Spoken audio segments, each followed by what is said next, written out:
What's going on, everybody? It's England versus the Czech Republic, and my voice, guys, sorry, I was hospitalized yesterday, so my voice is not great. It's still really sore, so you're not going to hear much from me today. I just want to say, welcome to Vincey and Ebony. How are you guys doing, man? Yeah, not bad. I'm not bad. Just good to be here and good to see you, Ebony. Good to see you, Apollo. Yeah, and you too. It's a strange one for me watching England. I normally watch it. I've been watching Italy and everybody else. So this is the first England game that I've seen this tournament. Trust me. Hopefully they should come good. I mean, we're going to have a look at the team sheet in a minute if I can get the damn thing up. Hold on a second. You would have noticed that I've got the volume down for the national anthem. I really don't want to be singing "God Save Our Gracious Queen." Or like "God Box Our Gracious Queen." Anyway, let me stop.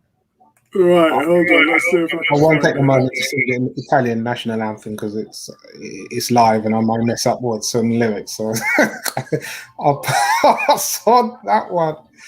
But that's the anthem that I'll be singing, either that or St. Vincent. Right, I'm going to go. Let me go on Twitter and get the team sheet. Right, hold on a second. Why is Harry Kane even starting again? Yeah, they've got to start him. They've got to start him. If they won't allow him, he's captain. They won't. He's got to start. Man, like Saka's starting there. For real. Oh, here we go. Got it. Started the last game. I tell you what, these third matches seems to be quite interesting. Teams start to open up and start to really attack teams. I mean, yesterday was some amazing games with Denmark. So yeah, it's going to be an open game. What's up there? How you doing, Neomis? I'm good. Can you guys hear me? Yeah, we can hear you. What's going on? Perfect. I'm very good. I'm really looking forward to this game because Saka's playing. I'd call for him to start. I said Southgate has to, and he's starting him with Grealish as well. Like I know England are now going to win. Like it's the formula for success. Like there's definite synergy there. And who else is playing? What, Phillips is playing, Grealish. Yeah. Can you go through the team sheet, Neomis? Sure. Can you see it? Yep, I can see it. So we got Jordan Pickford in goal, not surprised there. Kyle Walker, Luke Shaw there, I'm assuming right back and left back respectively, with Declan Rice, John Stones and Harry Maguire. So I'm assuming it's like 5 at the back with 3 centre backs. Then we got Jack Grealish, Harry Kane, Raheem Sterling, Calvin Phillips and Bukayo Saka starting in those midfield and up front positions.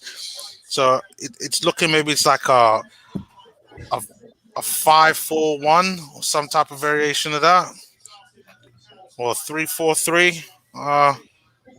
2 wing backs, I guess. Yep, two wing backs, 2 midfield players. Phillips and maybe Grealish in central midfield with Sterling either right or left, and we know Saka's can do it all. So, and then Harry Kane up top. I wonder what time this formation turns into a playground formation during the game. Playground, I love it. when there's goals start to come in, man, it should be interesting. Let's see. I'm interested to see if we're going to see Tottenham's Harry Kane or England's Harry Kane, at least so far, because in international competitions, for me, he hasn't impressed. Like at the World Cup, he was a top goal scorer, and he hardly gets any credit for it because of the nature of the goals that he scored. So I'm expecting to see some nice goals, but it's going to be a tough competition. I think there'll be goals tonight. I think both teams. I think Czech they're on top, right? So they can't just allow England to really run away with this. So it should be a good end-to-end game, I reckon. Don't underestimate the Czechs. Yeah, they've been pretty solid. No, they've been pretty impressive. I thought they would have been the one to kind of almost be the whipping boys of the group. I'm hoping Scotland, who I wanted to win on Friday, I hope they do well as well. Yeah, I hope they get the win. Like, get a nice 2-0 victory, because I think they said that Czech Republic and England have already qualified because they got 4 points. So everybody that has 4 points is qualified, and maybe some of the third place. If you got 3 points, you might be able to. So hopefully Scotland could get 3 points. Have they said, guys? Have they said just who the opponents would be? I was just about to go into that. So, guys, just to reiterate the situation at hand, a draw for the Czech Republic would mean they would ensure progress into the last phase, a potential meeting for them against Portugal, Germany, France, or Hungary. If England were to go through as runners-up, they would face Spain, Sweden, Poland, or Slovakia. Who's Sterling just hit the post? Yeah, just hit the post. Yeah. People rushed out to him. Wow, they're showing the replay right now. Ball comes in from Shaw's, run through the lines and dinks it. Does hit the post? Yeah. Oh, hits the post. It's the post. Well, Ebony keeps laughing at me. It's nowhere to be seen. Ebony keeps laughing at me because my television is in my main room. As you guys know, I'm in my office. So I'm watching through the ITV app on my PC. So I am literally 1 minute behind you guys. Oh, okay. I'm on 32. Yep, same. I'm on 2 minutes 35 now. I'm on 1 minute and 50 seconds. Oh, okay. You're not that far behind. Yeah. About 30 seconds behind. It'll probably take that long for me to celebrate if there is a goal, Apollo, so you won't be on your own.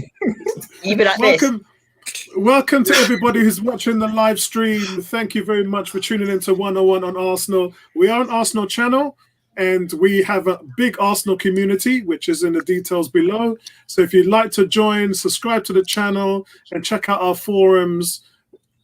Honestly, I promise we do behave ourselves when we want to. But now we're just covering a few England games, and my voice is kind of shot because my throat is just on fire right now. I've just got a big bag of medication from the pharmacy, which I've got to take for 8 weeks now with my throat. So it doesn't look like I was planning to get back to work in August. It doesn't look like that might be happening now. Good evening, Tony. I know that I'm not going to say why you're not joining us, but you should be joining us at least. Last time we had the Arsenal transfers, Tony's like, I don't like talking about transfers. And it was an England game. Tony's like, I don't really do international football. So I'm struggling to get you on, Tony. But we're supposed to be drinking for Ebony's birthday as well, which we was. I had a glass of wine a few days ago on our last stream. Now I'm drinking water because I've officially given up alcohol again. Due to the best one. Are we still going in July? Yeah, hopefully we're still getting together next month in July. Probably be late July. Then we can get a day together where all of us can meet up. So at the moment, I'm not drinking alcohol. So boo. Always drink Schlur. Drink some Schlur. Yeah, Schlur's nice. I'm staying away from all the fizzies. I'm just on the water. Okay. I'm just gonna hot water and hot lemon and honey. That's all I'm gonna be on for the next month, and hopefully that would help everything out. But I'll try and temper my voice. So. Too much talking today. I'm not ready for that. So welcome to everybody. Hit that like button, subscribe to the channel. Tony, big up to you, man. And big up to Kyron, who's out there hitting hat-tricks on a daily. You know that. Big shout out to Kyron. And Tony, if you're not doing nothing, come up and join us. Okay, he says he'll join us for a quick chat. That would be nice. Support Saka. Come and support Saka. Because I don't like international football as well, but I support Arsenal players. Yeah. I like international football. I'm a big Italian fan, but at these tournaments, I tend to scout players and appreciate like the under 23s Euros was great. Yes, so you got a taste to see how the the bigger teams. So I wasn't surprised by how Italy's playing football right about now. But Portugal have got some young talent, man. Yeah, Portugal, Germany, Italy. Yeah. I mean, the main reasons why I don't follow international football is because it's so slow. I find it boring. Like when you see Arsenal play, the Premiership is really fast paced, end-to-end stuff. I just find international football so slow. This is why I've got my 5 teams in this competition: Belgium, Holland, the Netherlands, France, Wales, and Scotland. You see, for me, the international, I don't mind it being slow because it's a technical game and you've got to use up here.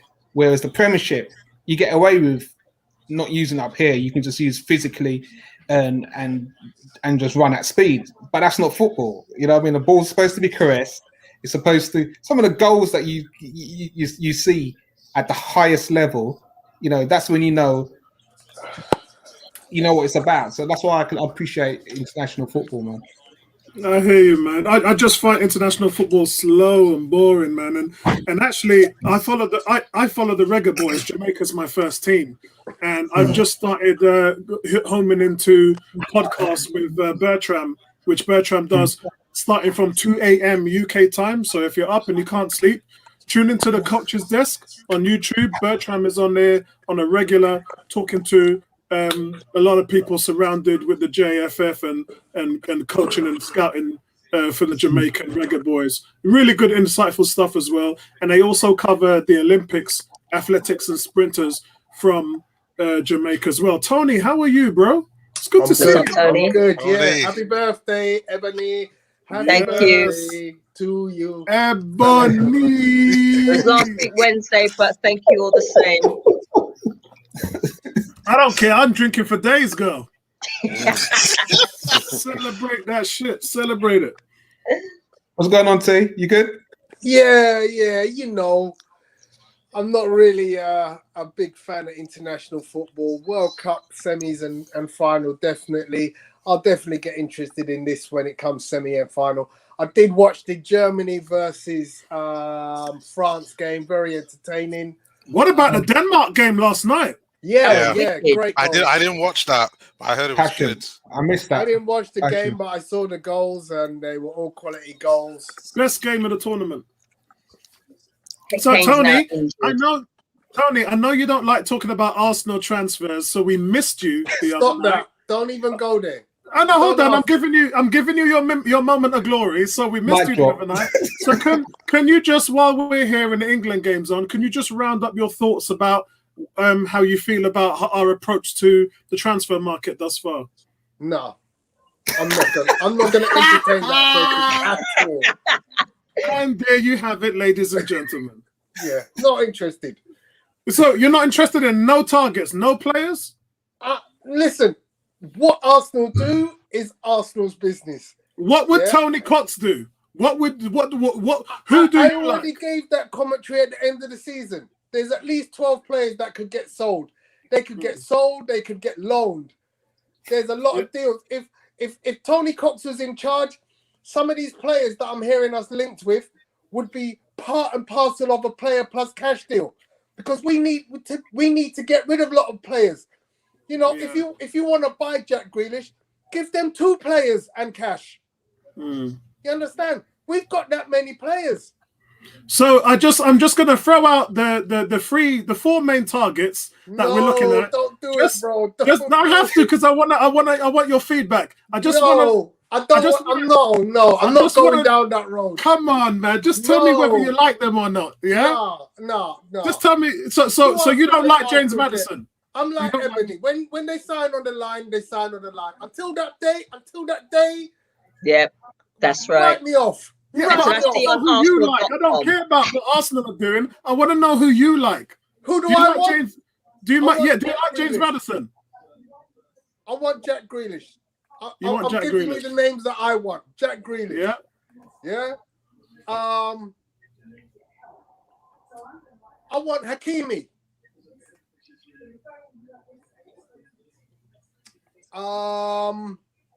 You don't like Ben White? I'm giving you the names I want. I'm not mentioning no other Your names. conscience. I want. That's a no. That's a no for Ben White.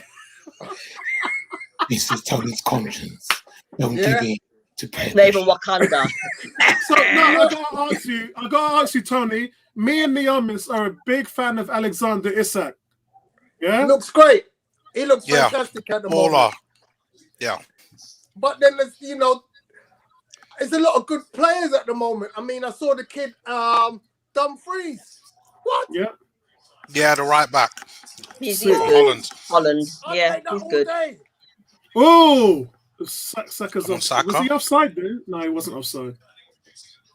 Yeah. So yeah, I'm done. I'm not getting into none of that anymore. No, I respect that, bro. You know me already, man. Sterling. Ooh. All from a great run from Saka. Yes. Apollo, you are probably by the build-up play. Saka's got the ball. Start the commentary. Start speaking. Because that leads to a goal. Okay, so I'm so far behind. England are playing it ball at the back. Pickford picked it up in his box. He's played it out to Maguire. Game's very slow. He puts it out on the right-hand side, looking for Walker. Puts it back. Saka picks the ball up from the midfield. He goes past the player, just leaves it for dead. Runs into the defense. He puts it over to the side. Grealish that crossed it. Yeah. Grealish back to Saka. Yeah. Saka then crosses it into the middle. So, Grealish nods it back in to Harry Kane. Grealish picks it up on the left. He beats two players, crosses the ball in. And headers. Sterling and Saka both jump up there for him. And it is in the back of the net, people. England are up 1-0. I'm not gonna celebrate too hard because I'm not even a big fan of this England team anyway. I've already outlined my team, so. Look, I'm a Reggae Boys fan, but I want England to do well because that's part of our game. They're representing the Premier League. Yeah. And the way if England does well, then the league's reputation, which is already the biggest league in the world, does well as well. So I want them to do well. But I'm not throwing myself into the hat like I used to. When I was a young boy, I supported England for a huge part of my life. For 30 years before I awoke to the Reggae Boys in the 90s. And that's when I've been following Jamaica. But it's like cricket. I support the West Indies, but I look to see what England are doing as well, just out of interest, because I know how much it means to everybody in the country. I'm not going to dog them out. Well done, England, man. And you know what? Enough black man is represented, man. Jamaican born. I do have a question. Tony, all of you, would you take Sterling at Arsenal? Yes. Yeah, I would. I would. You didn't finish the sentence, it's on what wages? Don't worry about that. Don't worry about that. The rumor. The rumors are not interested. Yeah, I know. No, it is. And you Neomis, I saw the rumor. Admitted to it. Your latest video today, about an hour ago. I'm telling you, bro, you're going down a slippery slope. Yeah, you know what, right? You know what? Me and Bertram are fans of Adama Traore. Come on, man. You gotta sag the guy. Are you mad? Are you mad? No, listen. He causes defenses problems. Oh, he's a solid player. Listen, I get it. He doesn't score a lot. I'll agree with that. Point? But not on my team. No. Not on my team. Who's this? What is Traore, not on Adama Traore. Neomis. Yeah, but he's a beast. He's a beast. We need a beast. Actually made a case for buying a player because he could win us penalties. Look at Man United. That's what they did. We could do with a player like that. Come on now. 1-0 to the Arsenal. That's how it'll be. Vince is feeling you because Vince is smiling. No, I'm not smiling. I see you nodding your head like that. Yeah, Vince is not having it. That's playing, man. He's not having it. Traore, Maddison, not for me. Not for me. What's up with Maddison? Okay. Not for me. Maddison's the real deal, man. He can play. I like Maddison. he could play, but nah, not for me. Madison's my guy, man. And I believe he's going to cost Arsenal money. Yeah, and that money, and I believe that money can be better spent in getting other players in Europe. What do we think of Ben White? Yeah, Who cares? Yeah, Ben White, all day long. I think Ben White. I think he's okay. He's a good player. All right, you lot have done enough to get me off the street. Yeah, I was just about to say, guys, we just got Tony on the stream. Don't run him off, man. Don't run him off. All right, we'll stop talking about transfers. Yeah, stop talking. Hey, how was Kyron's game? One of our own who's really good, like William Saliba. What a great player! Look forward to Saliba. No, yeah. boo. How can you boo Saliba? No, we're not going to boo Saliba. Sorry, guys. Saliba. From day one, I told you guys, Arteta don't like him. He'd be lucky if he makes a single appearance for the team. Why don't he like him?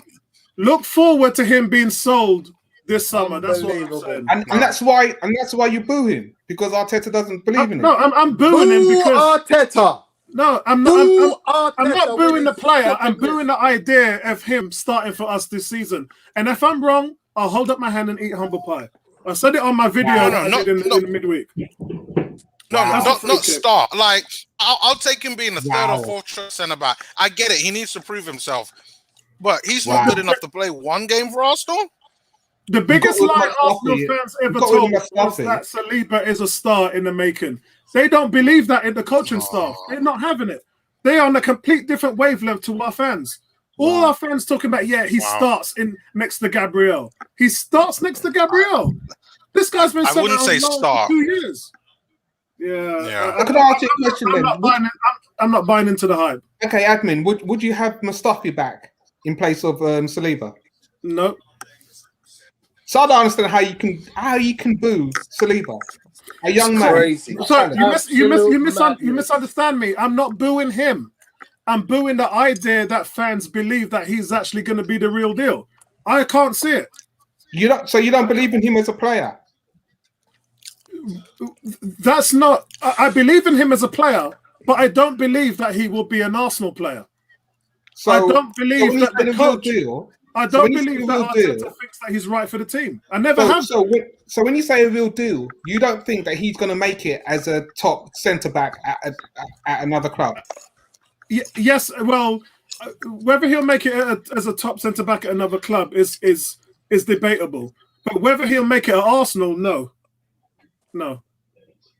Wow. I don't think he'll make it at Arsenal. And I've been and you guys shouldn't be shocked because I've been telling you guys that for over a year. Wow. Total disbelief. Yeah? Wow. I've been telling you that, guys, for over a year, and we're still having the same discussion. And the guy's no closer to being. And look, so wrong. And look, if he comes into the team this summer and breaks into the squad, then fair play and all power to the kid. But we tried that last year and it didn't work. Yeah, we tried William Saliba Willian last year, and we tried Cedric Suarez last year. Not really. Let's not talk about the genius that is Arteta. Yeah, no, not really, because those guys played in preseason and made the cut. Saliba didn't. So we're talking about a different story now. Wow. We didn't have a preseason last year. Sorry? So you would have no preseason last year. Yeah, we didn't have one. So in all honesty, you wouldn't be upset if Arsenal did the deal with Spurs for Saliba and got good money for him. Then you would have no problems with selling Saliba to. No, because Spurs. You got some inside information. Yeah, you don't get him as a player. Yeah, the only thing I've heard is that Monaco, RB Leipzig and Newcastle have contacted Arsenal. That's all the inside information that I've got. I've heard nothing about Spurs whatsoever. This is what I'm saying. I'm asking the question. If Spurs were interested in Saliba, you wouldn't have a problem in Arsenal at whatever the fee would for Arsenal to do business with Spurs for Saliba. I wouldn't give Spurs anybody. You know how I feel about Xhaka, and I wouldn't give Xhaka to Spurs. I wouldn't give anybody to Spurs. Wow. That's just as a footballer. No, I'll give Willian to Spurs. I'm lost. Actually, I think you've got me there. I think I agree with that, Neomis. Sell Willian to Spurs. Yeah. Wow. The biggest line would have you believe is that Saliba is going to make this team. I don't think he is. And I would not be surprised. Last year, I told you the same thing. And what happened? We all said... Based on what? Last year, you guys said the same thing. And you and Vincey said we didn't have a preseason. We did. And he played. He played in 2 games. He's the best game he played in was against Brentford, and we lost 3-2. He made a bunch of mistakes in that game, but he also looked good playing the ball out from the back. But to me, he didn't look ready, and that's why he went out on loan. So all this stuff about he's ready, he's going to do this, he's going to do that. He didn't do it last year. We shipped him out. I don't believe he's going to do it this year. Hang on, you're basing everything on 1 preseason game. 2. And this is the problem that I have with Arsenal fans, because they are so quick, to dismiss and kill off young talent. They cannot see and prepare to nurture young talent to allow the club to flourish. I agree. Yeah, I agree. Sometimes look, if you were a watcher of youth team football, all this chat about how good Fuller and Balogun is and Miguel Aziz is, if you watch them week in, week out, you'd probably see 15 times as many bad games as you've seen with William Saliba, just because you're watching them every week. Yeah. When they're good, they're good, but when they're bad, they're not really that good. And you probably would be making the same assumption that, you know what, not good enough for the first team. Look how all these games where you'll go, Balogun, really? Okay, so I just want to put my cards on the table. Tony, you already know I think Saliba is a quality player. When we had him on loan in the French league, he was balling against Mbappe. He was balling against him, yeah? So last season, that fucking game. Last season, Saliba was voted like all 11 in the league. Yeah? But the difference is Mikel Arteta don't rate the guy, and they're getting all the video, all the games. So let me work this one out. Wesley Fofana was the worst of the 2 centre-backs at the club, is now flourishing at Leicester. Yeah. He was the worst of the 2 centre-backs. Yeah, I agree. Yeah. We got the better of the 2, and our guy ain't even got a look in, and their guy is playing every flicking game, looking like he's mustard. That's right, yeah. And that's because their coach believes in them. Wow. The coach believes that player is the right fit for their team. Wow. Arteta doesn't believe. I mean, what is it you guys don't understand about Arteta and Saliba? I don't understand. At the end of the day, a centre-back is a centre-back. What is it you can't see that? But I don't understand Arteta's football tactics, and nobody has been able to educate me this season. You showed me that he's managed this team correctly. No one. Okay, so hold on. Yeah, I don't agree with you there because we have the third best ranked defense in the league, and that's fine. You're lauding Arteta, okay? I'm critiquing Arteta based on what he's done this season, okay? And there is nothing that you can say in regards to his management of the team, okay? At the start of the season, middle of the season, towards the end of the season, regardless of how our football team have improved defensively, have shown me that he's managed this team correctly this season. I don't understand. I've shown it. We were 15th in the league, okay, based on him playing the players he wants to play, and he's abandoning our youth players. 15th. That's half the season gone. So whilst everything's been said about our defense this season, let's put things into context. He's mismanaged this team a lot this season. He's mismanaged the youth a lot this season. You can't gloss over that. So whilst you say you believe in Arteta and you believe in the process, can somebody tell me how do we move the ball? Who's our focal player? Who's our focal player in the team? Thank you. Our focal player is Saka. But one thing that I have to say to you in regards to last season, which you've based quite a lot on, and quite frankly, I haven't. And the reason why I haven't is because that team is shoddy. Tony and Bertrand will have you believe how much quality we have in that team. I think the team is trash. And I've been saying that for months. Yeah? So we are completely on two different sides of the coin there. He don't know who his best 11 is because they ain't good enough. The team's rubbish. So, Harry Kane here, that's a great save by the goalkeeper. So let me just ask a question. Wow. Man for man, yeah, you're telling me West Ham are better players than Arsenal. Wow. Is that what you're saying? I think it's close. Are you mad? No, I'm not mad. I'm being honest. What are you drinking, bro? And I'm going to tell you, if you watch both of the games when we played West Ham, we got played off the park. And where did we get played off the park? In the midfield. Sorry, Tony. You the question. That's never player. No, that's never something we're going to agree with. Our midfield is the worst in the Premiership. You walk into a game with Ceballos and Xhaka, and you're trying to tell me that if I match up our team, nah, that's not going to work, mate. We've been outplayed completely off the park by West Ham, Villa, Leicester City. You're never gonna. I'm never gonna agree with that with you, Tony, because I think we're trash. I think we are the worst team in the league in terms of possession. And any time we play even a mediocre team, we get shown up because we've got so much deficiencies and frailties. This team is trash. Whose tactics are those? Is it the players or the managers? You can throw any tactics you want. No, you can't. No, you can't. Look. No, I'm going to give you reason. I'm going to give you reasoning, Apollo. Give me a reason after I say this to you. After I say this to you. Arsenal's Europa semi-final, first and second leg. Okay, you had a manager who put out tactics playing a false nine. Don't blame the players, blame the coach. That's the coach's fault.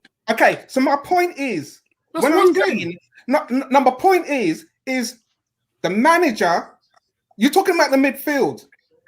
I'm talking about the players. The players are trash, rubbish. The players are playing the system the way wouldn't make it into half of the team. They wouldn't make it into the top half of any of the teams that finish. It's not about making it into the top half. It's about playing the manager's system. They can't play any system. They're rubbish. No, it's not that they're not rubbish. You can't say they're rubbish. Yes, I can. Sorry, Tony. Hold on. Sorry, Tony. Because the same players were rubbish under Wenger's tactics, rubbish under Emery's tactics, rubbish. How much more proof do you need that these guys can't play? You want another 2-3 managers to come in. And how long did it take Arteta? How long did it take Arteta to bench Willian based on how superb he was playing in the first half of the season? And he's the manager. Half the season. Okay. And he's been watching in training and in the matches? And you're going to say to me that it's what? The players, not the manager? No, I didn't say Arteta didn't have any faults here. It's two different discussions, that is. We all believe and we all agree that Arteta has made some bona fide mistakes.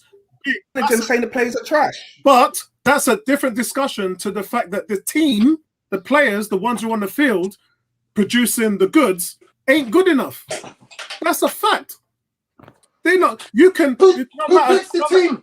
Who picks the team? The team's rubbish. You can pick as much teams as you want. You can pick as much combinations with this team as possible. They're trash. Unbelievable. The team is so bad. The team is so bad that the two players they sent away on loan, Guendouzi and Torreira, are way better than the midfield that they had. I guess the players decided those players went on loan. No, that was Arteta's fault. But that's a different discussion. We're talking about how good these players are. And you're saying system, tactics, system. These guys are free. Apollo. Actually, let me bring Freddie Ljungberg into the discussion. They've been under 4 managers, and you know what? They still can't get it done. Apollo. No matter what system you put them in, they're rubbish. Apollo, let's name names. Clearly, Xhaka is trash. I'm not going to disagree with you. El Neni is trash. I'm not going to disagree with you. Thomas Partey, trash or not? He's had a trash season. So he had a trash season, but he hasn't been injured. He hasn't been fit. Look, this deficiency. When I talked about Buendia going to Aston Villa, I said Joe Willock. Joe Willock what? No, I don't think he's trash. I think he's a good player. I've been saying that for years. Okay, so when we talk about he was trash. Look, and sent him on loan. 60-70% of this team is trash. There's a reason why they've been jettisoning players and releasing them of their contracts for over a year now, because they've got so much dead wood. It's poisoning the team. When I talked about Buendia, I said Buendia going to Villa was the right move. All they need is a striker and probably one more midfielder. Yeah, Arsenal's got deficiencies everywhere. Their goalkeeper's bang average, great shot stopper, horrible at set pieces, poor distribution. Where's the right back? Callum Chambers, thank God that he's fitted in there. Injuries to turn it left back. Okay, we get it. Centre backs, I like Rob Holding. You lot have been trashing him all season. I like David Luiz. You lot have been trashing him all season. Gabriel, who's a person who had his first season, had an amazing first half of the year. Player of the month for 3 times. And then towards the end of the season, he was terrible. He was an accident waiting to happen. Midfield, let's not even talk about the midfield. Up front, the strikers, your prize asset in Pepe, you don't even play him. And then you play Willian.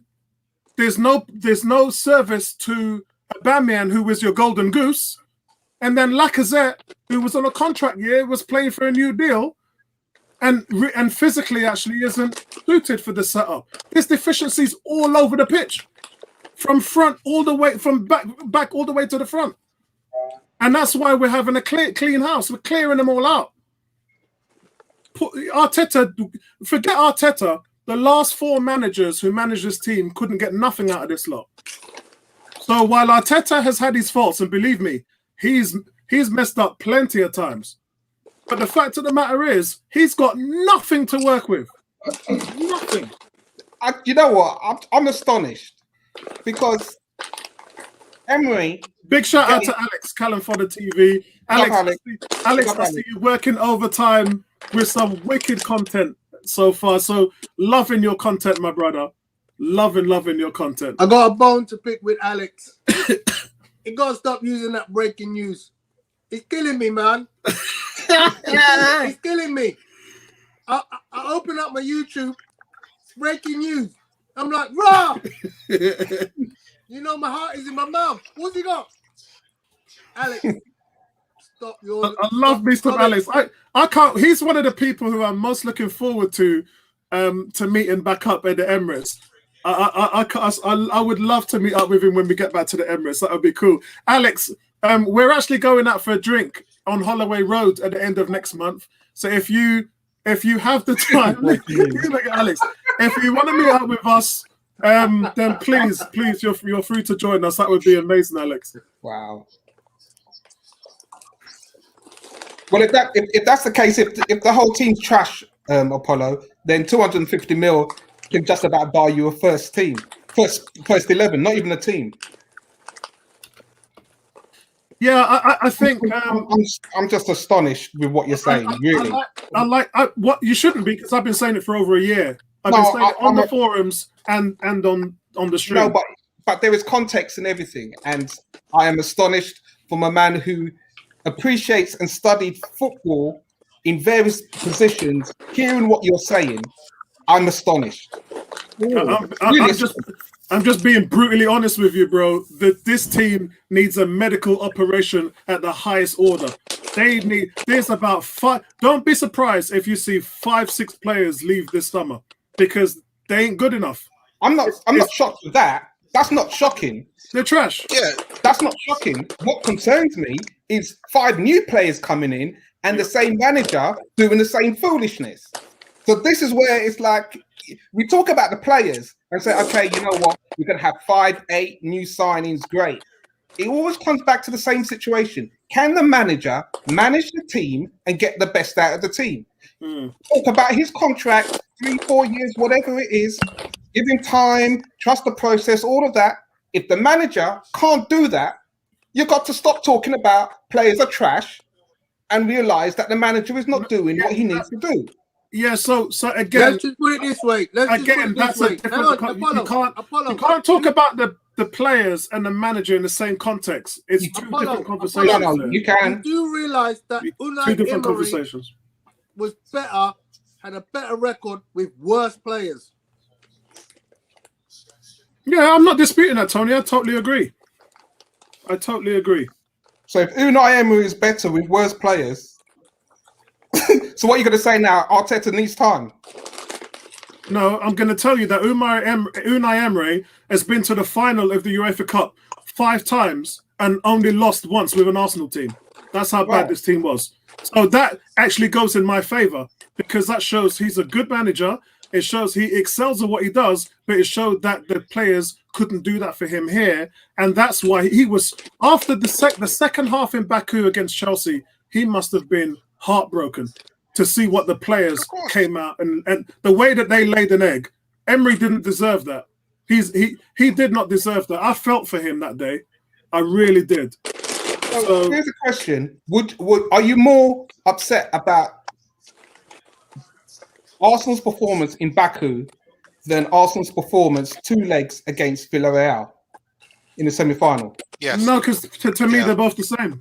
They're both the same, and they're both the same because it's the same breakdown in terms of that desire that the players have got, something to prove on the pitch, and they've let you down in both the contexts, in both matches, in both sets. They've displayed exactly the same thing, and we know that they have that in them. That's the problem. So regardless what manager you have in place, the players are always going to let you down. And that's when you have to say, regardless who the manager is, this is why I didn't want Arteta sacked at Christmas, because someone would have come in and the players would have done the same thing. Yeah, you need someone who's going to stand up to these players and say to them, no. Yeah, and let the board and the front office understand that what I'm doing, and what I'm asking them to do, and this is Wenger's words as well. Wenger was saying, I'm telling them what to do. They're just not doing it. At some point, you have to say let the board understand, you can put as many managers in this as you want, but it ain't going to change unless we get some new players in here. And I like it because Josh Kroenke is on board with that. The board seem to have got the message. Let's not blow this up. We have a plan to develop a team over 6 transfer windows.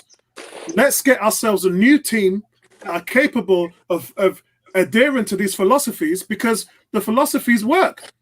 Yeah, we've talked about best practice in the last stream that we had, and some of that best practice, the false 9 and all that stuff. You see Pep overthinking shit, just like Arteta is. Yeah, it's got its flaws. We know it. But the foundation, the practice of what to do to become a winning team, that philosophy is there. And one thing that I pointed out to Neomis and Bertram in the last stream is when we said, Neomis is talking about Arteta bringing Man City's formula to Arsenal. And Pep made clear that Arteta brought a lot of philosophies to Man City. So it's kind of a twofold question. Because this isn't all Man City, a lot of it is Arteta. So we have to remember that. But at the same time, I do believe you've got to have things in context, really in context, all the time. No, it's really in context because man management is key for each game. And whilst you say the Baku final and Villarreal 2 legs are the same, that second leg in Villarreal, we started with 3 players who were probably injured. Partey should not have been starting in that game. So, and this is the thing. Again, we're going back. You talk about players, but the manager has to make the right decision with the selection. You can't. It's funny you mentioned that because when we did the Spurs Arsenal preview, Bertram and Tony said that they would start. When I said to them, my sources told me that Partey had a 35% chance of getting injured, and they said they would still start him. And what happened? It blew up in my face, and I was like, "You don't do that to your 50 million investment." And I know I can't speak for everybody, but the fact of the matter, yes, there was an injury. I think it was to Xhaka, so we had to make some changes. But there was too many players in that game that were just we were carrying them in the first 15, 20 minutes. Tony, they're liking your food, my brother, man. Sals, what's going on, bro? He said, check my guy munching. And Kuke's like, Tony's not even offering. Just looking at him. He can't even pass him a little something to the side of him. Man said Tony's not even offering any food. Neomis, bring us up to speed with the game because you're ahead of us. Yeah, I mean, so far the game's been pretty good.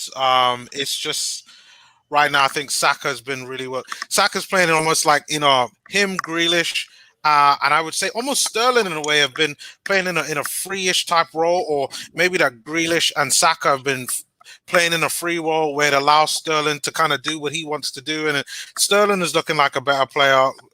Saka has been a Saka looks amazing. Saka looks like Phil Foden out there.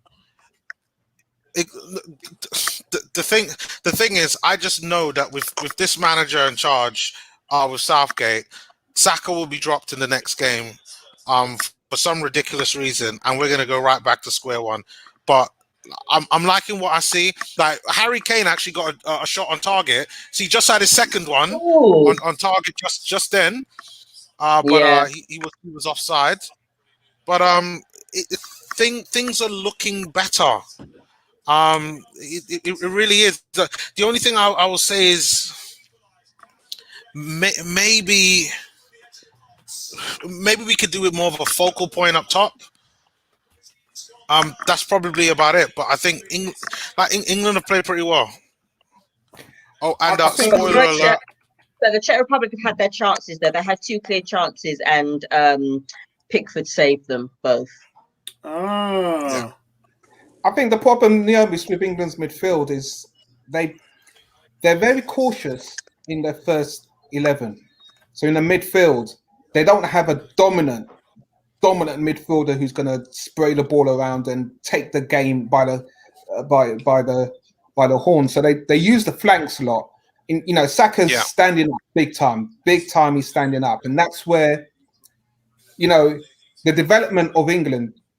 They need to have that presence in that centre mid who can control that ball and spray out to the likes of Grealish, Saka, Sterling, and then they'll become potent. Do you think that that's probably why Southgate wants Henderson in the side to be that person? Yeah, and this is where I say Henderson, with the comparisons that Arsenal fans do with Xhaka. Henderson is above Xhaka in that department because he goes forward. He can drive. Yes. He drives the team forward, and he can sit back. And I understand that role, that pivotal role in that in the middle, where you got to spray for left and right, and also go forward. Yeah. And Henderson. Then again, don't you have to? But don't you think because we've got too many defensive midfielders in this England squad? I was about to say the bench. The bench. So we've got Marcus Rashford, who for me should be starting. Kieran Trippier, Aaron Ramsdale, Tyrone Mings. Mings I thought played brilliant in the last game. He was man of the match for me. We got Cody, Jadon Sancho, Calvin Lewin, who you got to put. Is Calvin Lewin going to play in this game? I think you give him a shout. Ben White, Sam Johnston, again another goalkeeper, Reece James, and Bellingham. I think the thing with what I can understand why England have gone for defensive players, because England don't keep hold of the ball when it comes to international. Once they get past the group stages, they can't keep hold of the ball. So we go very defensive minded. So I know when you say the likes of Rashford should be starting, but these guys have to keep hold of the ball and use it well.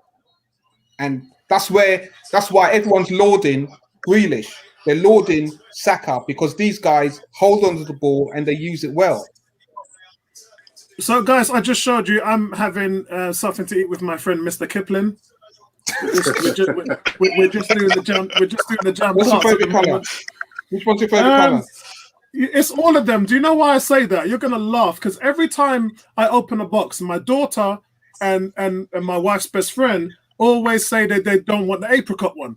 They like the raspberry and the what is it? The raspberry and the strawberry one, but they don't want the apricot. So I end up eating all of them. Why is it people don't like apricot? That drives me nuts.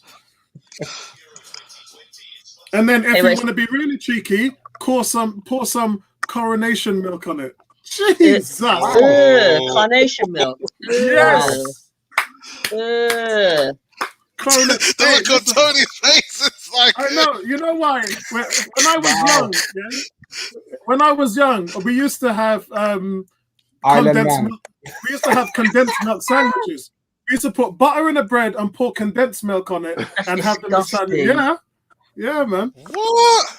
Yeah. My mum used to pour that in tea. Yeah, what we used to do is we used to get Rice Krispies or cornflakes, pour it into a bowl, and pour condensed milk on it and mix it up. That's actually worse. Yeah. My dad especially when you run out of milk. That's the answer. So we used to go to school. Milk. So listen, me and Tony went to school, and we'd say to kids, "Yeah, we have condensed milk sandwiches," and they turn up with cucumber sandwiches, and they'd be like, "What?" and we'd be like, "What?" So when my mum used to make plantain sandwiches, we used to get plantain and put it in bread. Now we're talking with hard dough bread. What's going on, Kez? Excellent. Big Anyways, shout out to Kez. 1-0 to England. Let's not take anything away from the Czech Republic. They've had the good chances, but I just think that in midfield, England are poor. I'm sorry, they're just backwards, sideways for me. You know what, Ebony? If the last two teams, the starting 11s had played in this game, we wouldn't have been 1-0 up. We wouldn't have been. True. It's because of the changes that Southgate has made why things have been a bit different. Everything would have been slow and tepid. It would just been 0-0 at halftime. I just don't get why he's playing with like two defensive midfielders. You want somebody to go forward, but no one's going forward. It's like they're almost scared to. Yeah, well, when you're playing at home, you should be more assertive in your play, in your system. And you never played two defensive midfielders at home unless you're really scared of the opposition. Remember what Arteta did when we played Aston Villa at home and we lost 3-0. And we started the game with two defensive midfielders. It was just like, you can't do that. You have to take the game to the opposition. So, guys, we're going to do a quick fire round here, just like we did in the last game. We were just going to, find out how the guys played at halftime. Jordan Pickford, I'm going to give him an 8. I thought he made some flying saves to deny holes and to deny. There's another player I can't remember what his name is. Touch. Let's have a look. I can't remember what the other guy's name is. So he's made 2 stunning, fantastic saves. And he hasn't put a foot wrong. He's dealt with the crosses well. His distribution has been excellent. He's not a goalkeeper that I really rate, but I give him an 8. What do you guys give him? I'll go an 8 as well. He's kept England in the lead, and as I say, that's what you need. That you need him to come good when the opportunity arises. So he's alert. So yeah, I agree with 8. Ebony, Neomis? Yeah, I agree with that 8 as well. I mean, the Czech Republic had 2 clear chances, which, to be fair to Pickford, if it wasn't for him, the defense weren't actually awake, to be quite honest. So if it wasn't for Pickford, the score would probably be 2-1 to the Czech Republic. So I will give Pickford an 8. He's not my favorite goalkeeper, but he's doing a good enough job. Neomis? Yeah, I'll also agree with you. I'll give him an 8. I think he's been well. He's been pretty good, solid, made good saves. I've nothing to complain about him. So, good job by him. Okay. While I do this, I better just put my things on the screen. That'll make it a lot easier to run through. I don't want to do it individual again because that might take a little bit long. That might take the whole of the half time. Maybe we just do like the defense. Yeah, that's what I'm gonna do. I'm putting it up now. Right, so so I've given a Kyle Walker 6.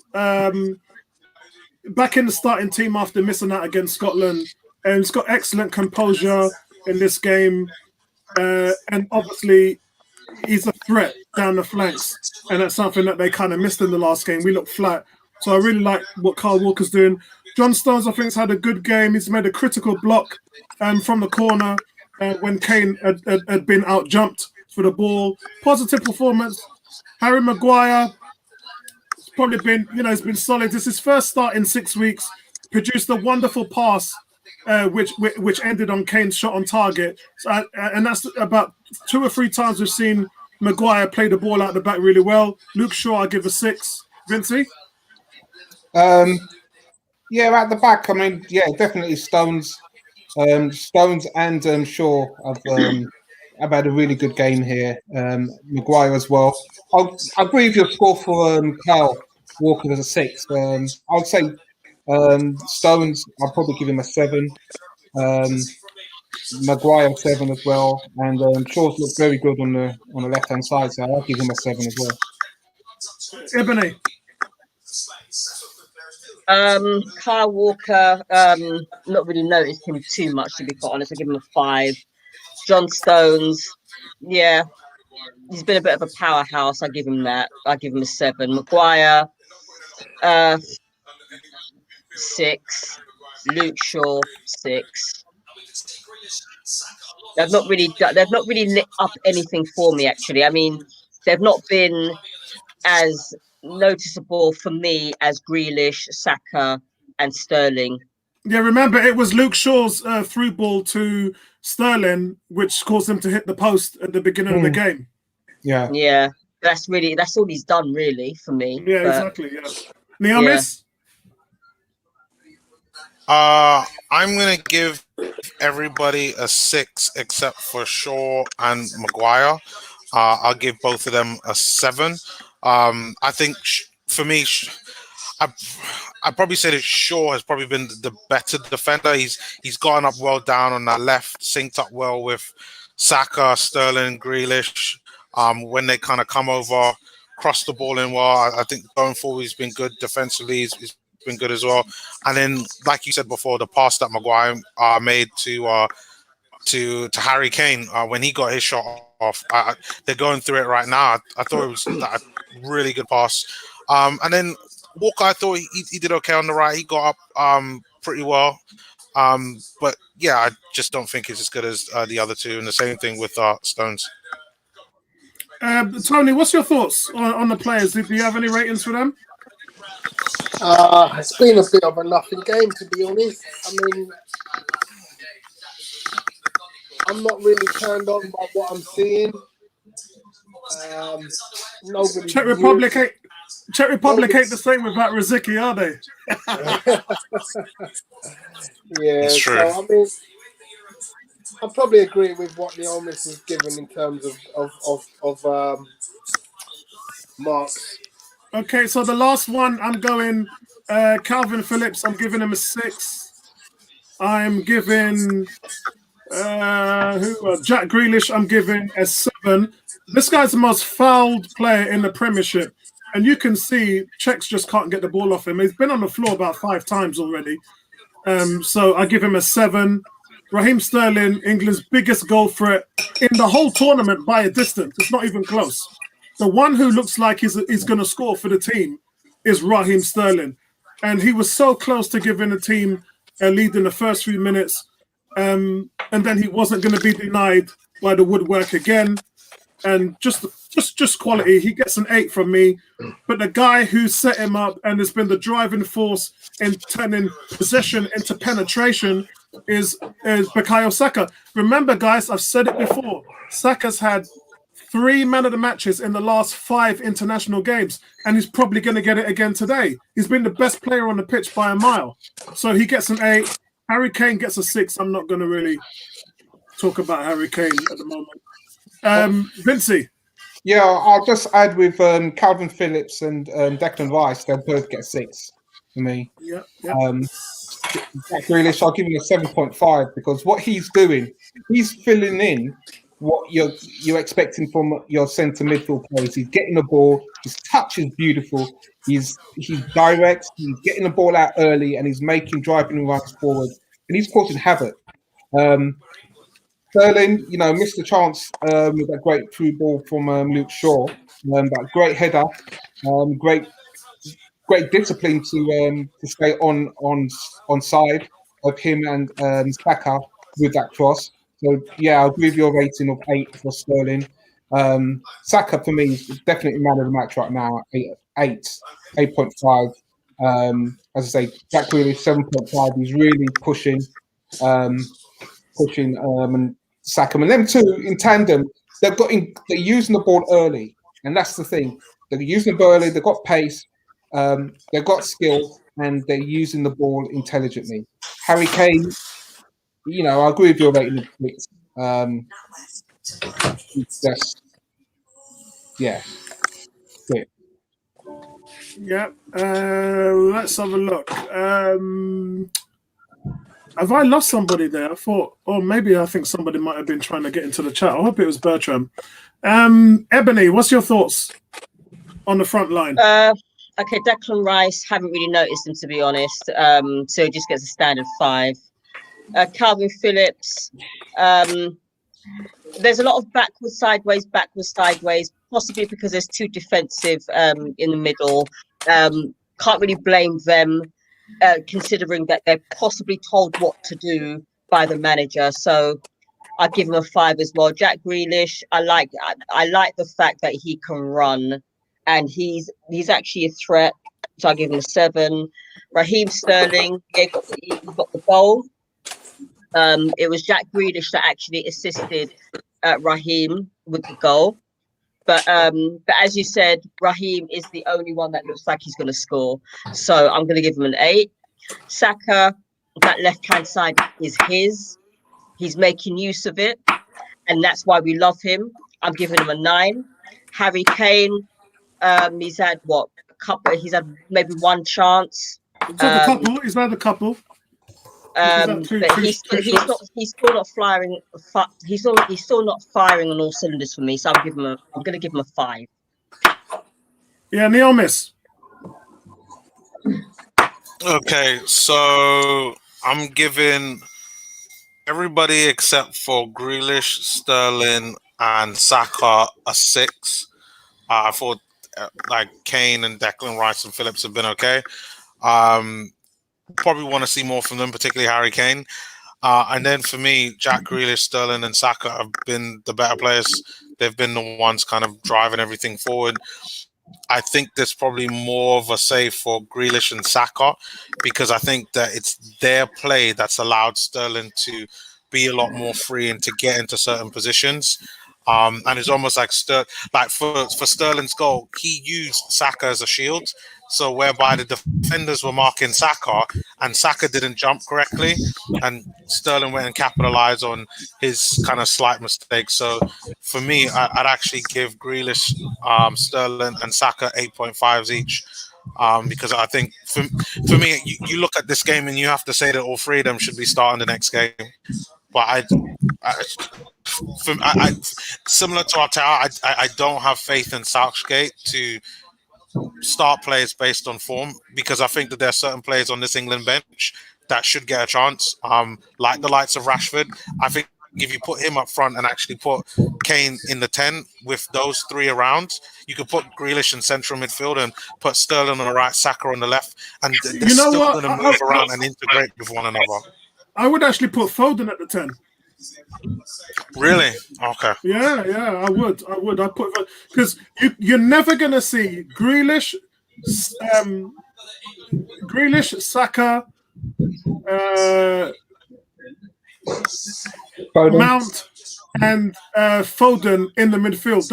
Those 4 players are probably England's best player. You're never gonna see them, and then Sterling. So you're never going to see that 5 in the midfield. I think you may see that if England are having to chase the game and and they're having to, they need goals. That may be the option, but just going back to what Nirmesh was saying, that Saka should start the next game. I think England should manage players based on the opponent, because you've got a squad, and it's very important when it comes to international football is not to burn out players, because so it depends who they're playing. Because Mount's played very, very well for England right now. Mount is playing very well, but today's balance. He's out for 2 weeks, isn't he? Yeah. Yeah. Okay. Okay.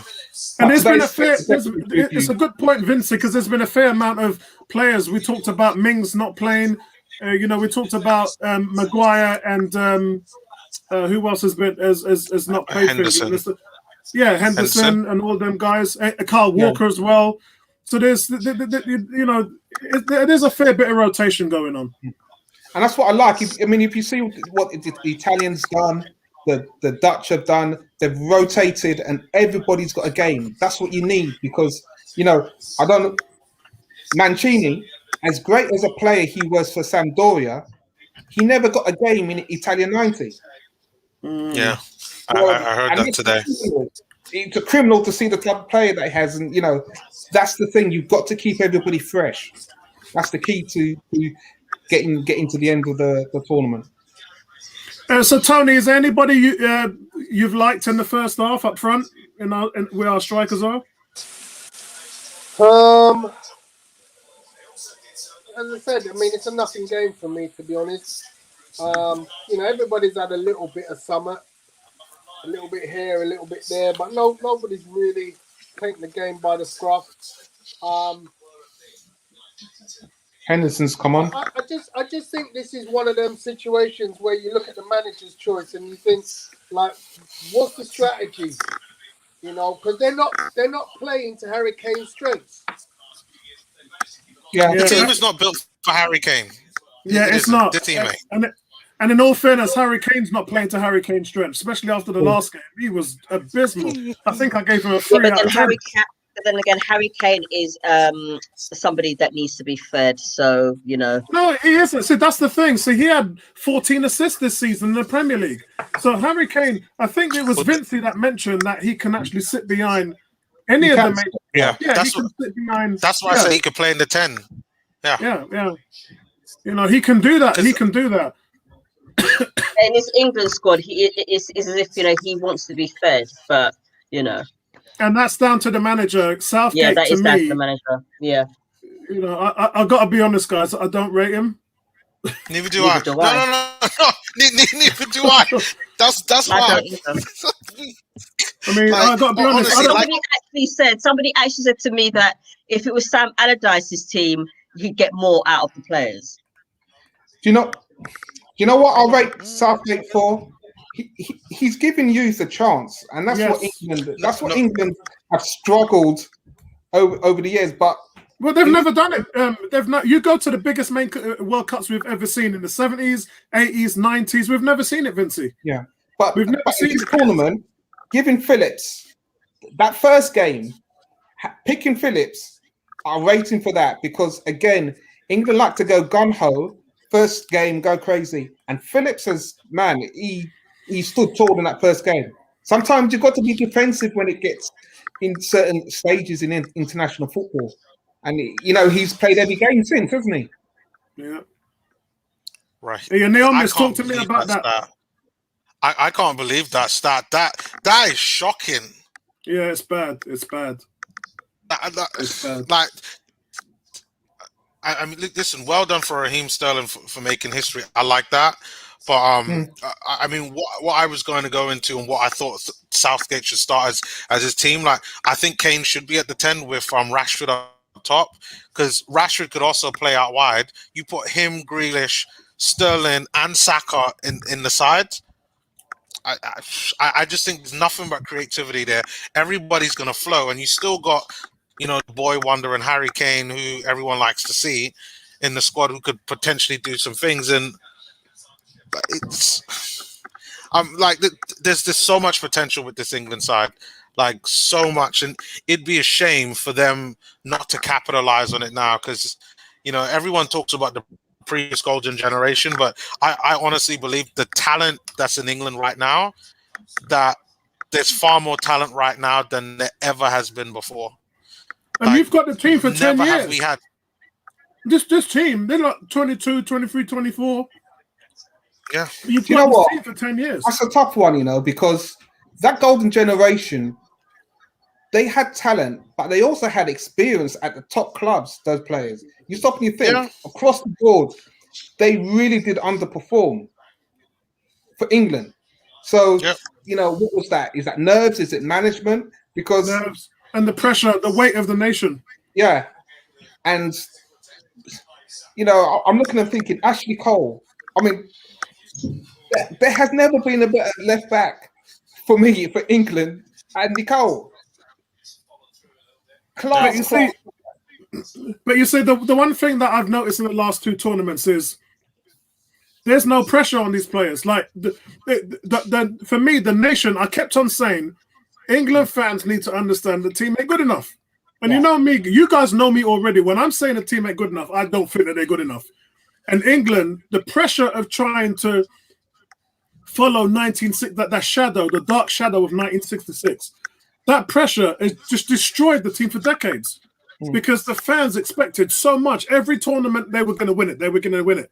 And the last one was the first tournament where the fans was like, yeah, whatever happens, happens. I just want them to have a good tournament. And it's like this tournament as well. No England fan thinks they're going to win a tournament. So I think that really helps the players. I think it really helps the players. I think the problem with Southgate is that he has his favourite players. As I keep saying, he has his favourite players. So therefore, for us to say he should pick Marcus Rashford and all these other players as first team, he won't do it. This is why he ends up running out of ideas, because he won't be bold enough to actually drop certain players and pick certain players and say, all right, this is my. I don't think he knows his best 11. Guys, I'm going to say this. Yeah? I want to say this. Saka is a man. Yeah. Did you see what he just did? He ain't no you. Saka. Did you see what he just did?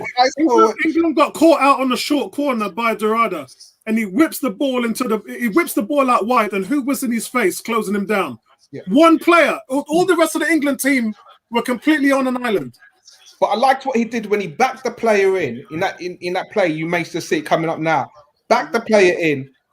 The guy's his brain, and this is why I love young players who have got ability. You just got to nurture them. You got to coach them, because that's what I'm saying. If you see that talent at Arsenal, this guy's had 2 seasons, Apollo, 2 seasons, and he's doing this in this England team. 2 seasons. Yeah.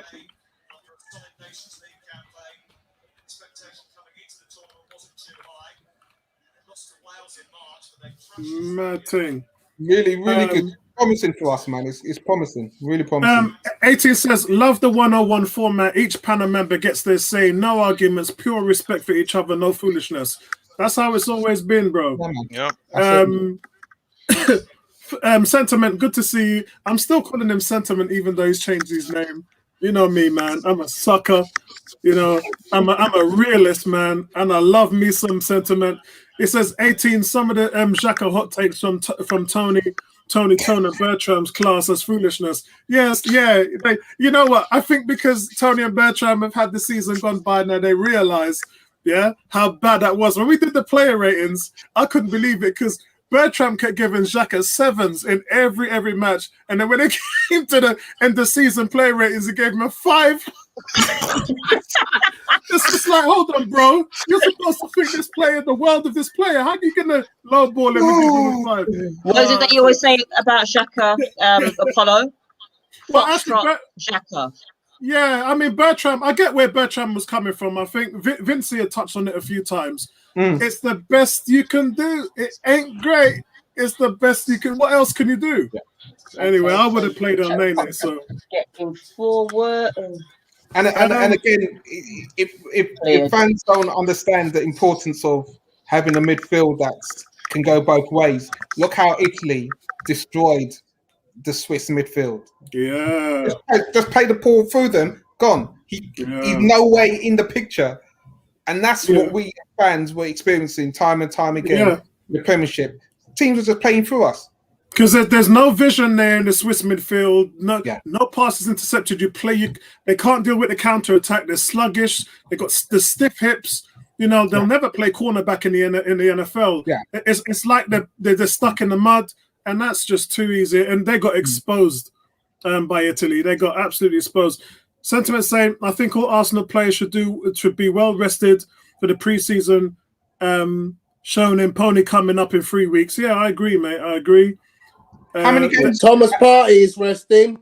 Yeah, he is. Yeah. When is the African Cup of Nations? That one, right? There's no African Cup of Did you hear Nations. about Thomas Partey? Yeah, African Cup of Nations has been cancelled. Okay. That's all right then.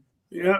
Well, that should help. That should help us get some players in the transfer then. I believe so. Thomas Partey. I don't know about that. He got sacked by Ghana. Oh, I heard about that, Tony, but I thought it was for 6 months. What's happened? Thomas Partey, I heard he got banned for 6 months from Ghana. Tony's just said he's been sacked. Well, Really? he's banned. He's on a suspension. Yeah, I thought it was 6 months. Why's that? Yeah. Man turned up 2 days late for training. Yeah. 2 days late for training. Yeah, that was well, it was mainly because of COVID quarantine rules. You can't blame me for that. Well, there's certain. The thing is, he should have turned up early so that Ghana can have their own COVID, and he didn't turn up. Guys, do you think do you think there is a culture problem at Arsenal in regards to this latency and there's something where we just can't seem to rid this. I don't know what it is. This just say culture, because that's all I've been saying. There's been this culture where the players have had. It happens in many teams. It happened at Man United when Van Gaal was there. It happened at Man United when Jose Mourinho's there. It happened at Chelsea. It happens. Players turn against the manager because they know that the first person to get blamed when a team ain't doing well is the manager.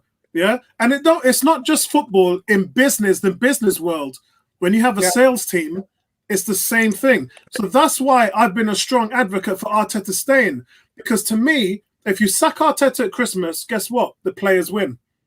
And they're free to get away with whatever they were getting away with, and no one's calling them out. And the board recognized that these players were taking the piss. So, we'll have to see what happens. It's a culture thing. We've had it in Washington with the Redskins for, oh, Lord, I don't even know how long. The culture now under Ron Rivera is completely changed. Yeah? Guys turn up to training more than once and they're cut. We drafted Darius Geis, a running back, in the second round. He was our Trojan horse. And he apparently slapped his girl in a hotel, and the girl had him arrested, and he was cut the next day.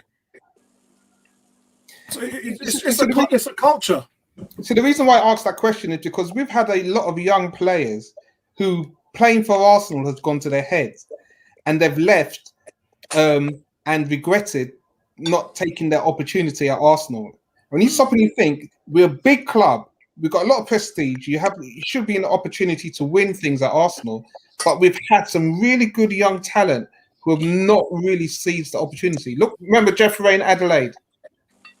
Yep, yeah. I mean, What happened to him? But it's like, I just don't know what happened. And he regrets it because, Arsenal we will give you an opportunity if you're young. Yeah, at the moment, right, we are suffering from a culture problem, and the leaders of the team are not, the leader of the team was David Luiz. He was the person that Saka, Smith Rowe, all them guys were looking up to. Now my concern is you have to bring some leaders in this team. As much as I love Thomas Partey, he ain't a leader. He ain't going to slap you upside your head when you mess up. Yeah? He ain't going to tell you what... Sorry? Tierney will. He would, and that's a good start. It's a good answer, Ebony. But we need more of that. But again, Tierney's 23. So we're asking, just like I was talking about Saka, we're asking our kids to be the leaders of a team when our veteran players should be doing that. So to me, that's a big problem, man. If you're Aubameyang, how are you going to be a leader when you're turning up late and then you get banned against Tottenham? So I mean, it should just. So for those players who are linked with us, and I think Nabil put a post up in the forum that had about 8 players. Of those players, how many do you see as leaders? Because that's a very good point that you raised, that we're lacking leadership. But obviously, we're going to have to get people coming in. Are those players that coming in, do you see them as leadership qualities in those specific positions as well? I got to be honest, outside of Ruben Neves and Ben White, I don't see any. I don't know them well enough to know how much of good leaders they are. Holden they already play for us. He's talking about the sort of new players coming in. Yeah, the ones that we've been linked. The players that we got linked. But the players that we've got there, yeah. Holden's a leader. Holden's a leader. You better believe that. And the way I see him screaming at our midfield, screaming at our main suppliers. Yeah, I don't believe it. I don't believe it. It's a shame, Tony. I'm not saying he's not a good player, but he ain't a leader. And by the way, Tony, he's got 9 clean sheets for us this season, which is more than any other player in the defence. I think he's a silent leader. Maybe. And sometimes we do need vocal leaders on the pitch. Well, there is a potential leader that we are linked with that we could be signing again. One of my old favourites, Aaron Ramsey. He's been linked to say that he wants to come home. Stop! Would you take him back? No, I wouldn't. Someone said Yelmis home. Yelmis, go home. I'm a big Aaron Ramsey fan. I love Aaron Ramsey, but you just can't do it. You know why? No, well, not just that. But if Aaron Ramsey comes to the side, then you might as well sell Smith Rowe. Because he ain't going to play. He ain't going to play. That's the number 8. Aaron Ramsey was probably Aaron Ramsey's been our best number 8 for the last decade. Aaron Ramsey can't last 90 minutes. Let's That's be what honest. I'm saying. He can't last 90 minutes. He'll get injured. He'll play. I'm sure he'll play. But he'll play, but he can't last 90 minutes. Wow. I want Smith Rowe to be. In what position? Man. Where would you play Smith Rowe? I'd play him at the 8. Some people like to play him at the 10. I don't mind him at the 10. I'll sell him to Aston Villa in a player plus cash deal for Jack Grealish. I would sell him at Aston Villa too. There's a big forum going on at the moment. Wow. And my video that I shot today, which I'm not gonna post up. Wow. But on that thread in 101 forum, when it talks about will you sell Emile Smith Rowe to Aston Villa, everybody says no. There's like 50 people that say no. And I said, what are you not talking about? You can't win with Arsenal fans. You complain that we don't nurture players and sell them at a high price. And then when we do, you complain that we shouldn't do it. So which one is it? Nurture players. We want to keep the English ones. But that's not how the game is played. That's the problem. If you're going to sell talent like Grealish, you must have a. No, if you want to sell talent like Smith Rowe, you got to have a stable team and an assistant. No, seriously, you have to. No. Arsenal aren't in the. You put a comparison with Liverpool and Chelsea. Those teams. I did it. I put the comparison. Those teams. I commented. Hold on. I commented. Yeah, those teams had stability. They could afford to do it. Liverpool didn't have stability. They finished 8th. It's not about finishing. It's how the team played. They had Suarez. They had players who they could still build a team. They were fine in letting Sterling leave. Arsenal, but they let them all leave. Sterling, all gone. And then they built the team. They bought Firmino, Salah, and Mane with the money that they sold with Coutinho. And what I was saying to Arsenal fans is, I would sell Smith Rowe for 60 million, knowing I can bring in a Mane and Salah. I would do it all day long because that's what Spurs did when they got rid of Gareth Bale. That's what Liverpool did with Coutinho. Look what Chelsea did last year when they sold Hazard. They built a team that won the Champions League. So when I hear Arsenal saying we won't sell Smith Rowe, I'm gone. My head is Spurs just wasted 100 mil when they sold Gareth Bale because the players they bought, were not good. You can say 5 players, and this is the point. They wasted players with 100 mil. Well, they bought. I don't think Song is a wasted player, and he's the only good player that they bought with that money. Well, yeah, exactly. But you know, Gareth Bale for Song was getting more goals and assists than Gareth Bale did when he was in the Premiership. Would you take Song? Yeah, I would take Song easily. You're talking about a guy that gets 20 goals and 15 assists. I mean, that's magic. That's Alexis Sanchez type numbers. Yeah. We don't have no goals in the midfield. Wow. We ain't got no production in the midfield whatsoever. But yet Arteta wants to play a false 9. Yeah, well, that was foolishness.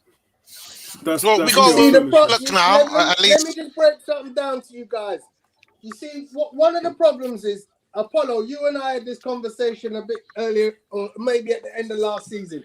Yeah. What you describe as a midfielder? Yeah, because in a traditional sense of the word, Nicolas Pepe and Saka are midfielders to me. Yeah. Yeah. They're midfielders. They're not strikers. I know when you look at what Mane and Firmino and Salah do, yeah, I don't think you're gonna get all of that out of Saka and Pepe, but they do bring you something different. And of course, Pepe scores goals. Pepe does everything, man. Pepe does everything. Provided that you play him on the right I'm kind of looking at the players who we have, and when we say we don't have midfielders, I'm like, well, to me, I'm sorry, but Saka, and if Saka can play left back, he can play midfield. I agree. Emil Smith Rowe is a midfielder. Yes, he is. Yeah, he's a number 8. Thank you. Yeah. So you keep saying we don't have players to play in the midfield, but Saka, Pepe, Smith Rowe can all play midfield. Yeah. And then you've got Thomas Partey, who's going to be a different animal next year. And then you've got Joe Willock, who you totally forgot, went away and scored a bag of goals. Yeah, he's an 8 as well.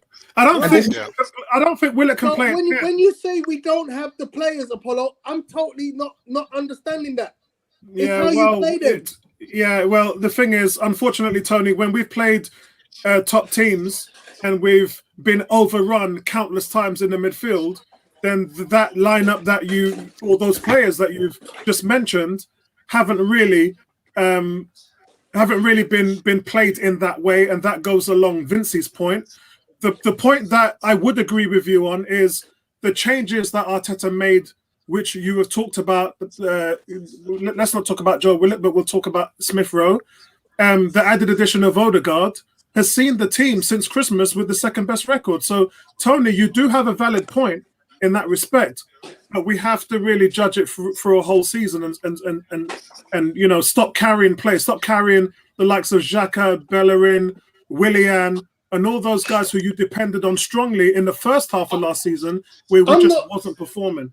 I'm not even an Odegaard fanboy. I know people are wetting themselves about Odegaard. I'm not his greatest fan. I thought he was just all right. I like him as a player, but I don't think he's better than. I wouldn't put him above Smith Rowe. I don't Marcus see Rashford is coming in for Sterling now. Good. Yeah, that's I don't see enough goals in Odegaard. That's my feeling. Yeah, it's not even goals. I want to see assists from him. Like, no, he's got that. He's got that. You can even the thing about assists is you have to look at this was always my Mesut Ozil argument.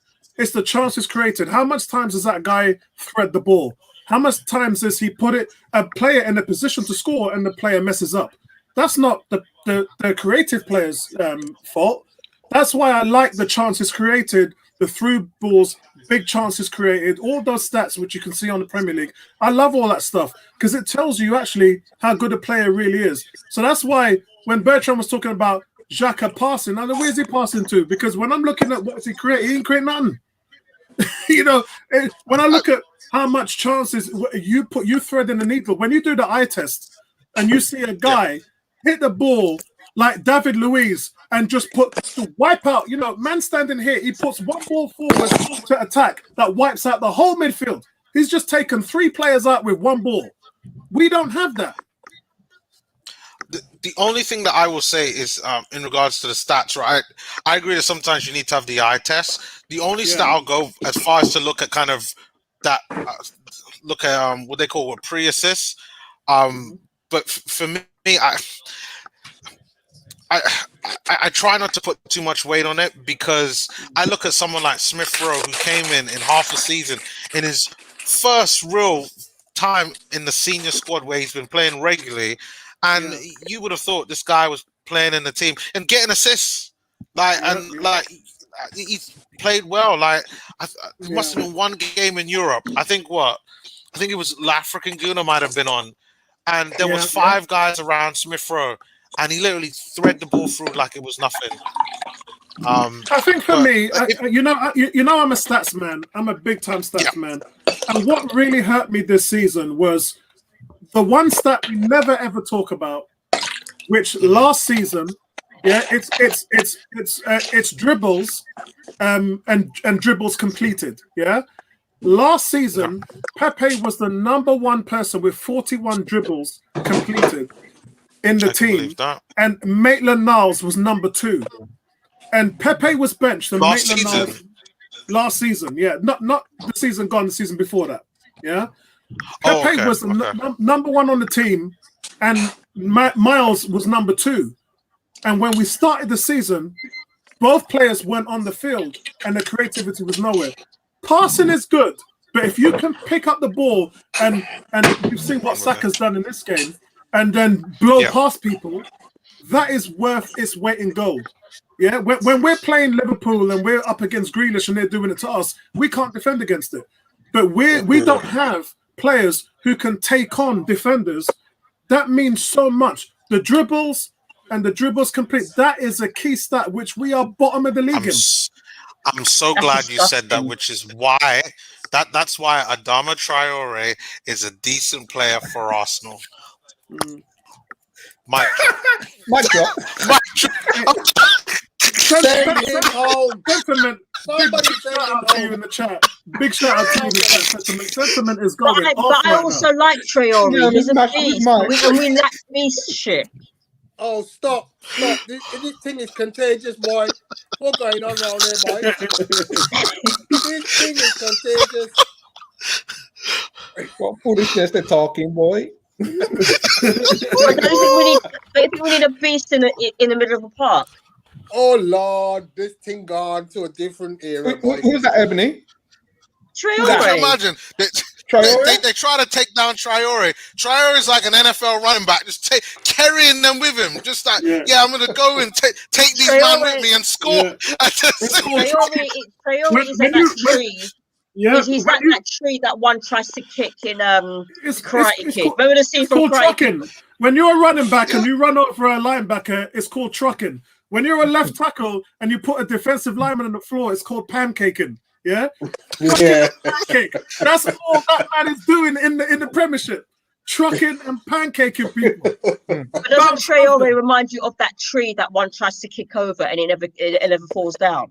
But he reminds me of an 18-wheeler. Yeah, but you're checking Vincey. Who was the one man that he couldn't truck? Maitland-Niles. Well, and that's don't even get me started. Maitland-Niles. You know, and talking of Maitland-Niles, we need him. Is he still being sold? This is what I'm saying. He's on the market. You ain't gonna see him again. They put a 20 Thursday last week. They put a 20 million price tag on him. First come, 20 million. Yeah. And this is what I'm saying. You can't, when you're talking about selling players so you can reinvest in the team, you can't be selling Maitland-Niles for 20 million. That's going to come back and bite us on the backside. That's crazy. Well, it won't because it time, already brother. has. I'm Last telling you season, now. last season he was worth 25, and we didn't sell him, so we've lost money on I'm him. telling you now, if we sell Ainsley Maitland-Niles, it will come back and bite us on the backside. Remember, I told you. I can't believe. I'll challenge you on that one then. The sentiment is going off right now. You know what? I won't sell him. My hair about Arteta, what was it? The more I hear about Arteta, the more I dislike him and his projects and tactics. Yeah, cool, K. That was a definition of an NFL lineman who couldn't block. We used to call them Highway and then whatever jersey they wore on their shirt. That's why I call Xhaka Highway 34. Because Is that Lawrence Taylor? Yeah. People just blow past them, man. You know what? Highway, man. You know what? I see Ainsley Maitland-Niles as Arsenal's David Alaba, yeah, and it just baffles me as Arsenal will just dash away a talent like that. Dash away a talent. Exactly. Will change. I can't understand it. I can. I see him as Gilberto, you know, not so much as the player, but we used to call him Invisible Wall. You just didn't see what he done on the pitch, but he would stomp out midfielders. And that's what Maitland-Niles does. He was an invisible wall. The guy battled the Mahrez, Sterling, you know, Mane. The guy would just take people out of the game. And then what do? You don't even start him. He gets called up to England. Value goes through the roof. And then you don't even start him. And you're off to your worst possible start as a new manager starting the season. And that's what I'm saying. You know, you see, you won trophies with him in the team. Yeah. Yeah. You were tactical. You can see the worth and you can see the importance of him being in a team like Arsenal, as poor as we were, and then you don't play him. That for me. And it all started when Emi Martinez was told, "You ain't gonna start." Oh, please don't. And guess what? And where do we end up? Eighth place. Yeah. Everybody's on. Don't mention Emmy. Don't do it. I don't think there was not. I don't think there was for Argentina right now in the Copa America, and it's like, nah, it's hurting me, bruv. It's hurting. It is. I don't think there was a single person here that said. Remember when we were all doing our predictions, and we were saying, you know, 4th, 5th, 6th, or 3rd, or whatever, and the next day, Arteta said to Martinez, "Leno's going to be our number one, and you know it's up to you. Can either take 50,000 or go and look for another team." How are you going to lowball the guy like that? Exactly. And then Martinez was off. The next day, when we did our next stream, I said to you, like, remember when I said top 4? Yep. Nah, that's done. That's done. I'll say it again. We sold the best goalkeeper. And then people on the forums kept showing up, putting posts up on when he'd let a goal in because he didn't make mistakes and Leno was making mistakes. And it was like, you could see these desperate Arsenal fans trying to justify us losing. You know, some fans even said Arteta sold Martinez. No, Martinez left on his own accord. He even shot a video the next day explaining his decision to leave. It had nothing to do with Arteta. Nothing. We did not let him go.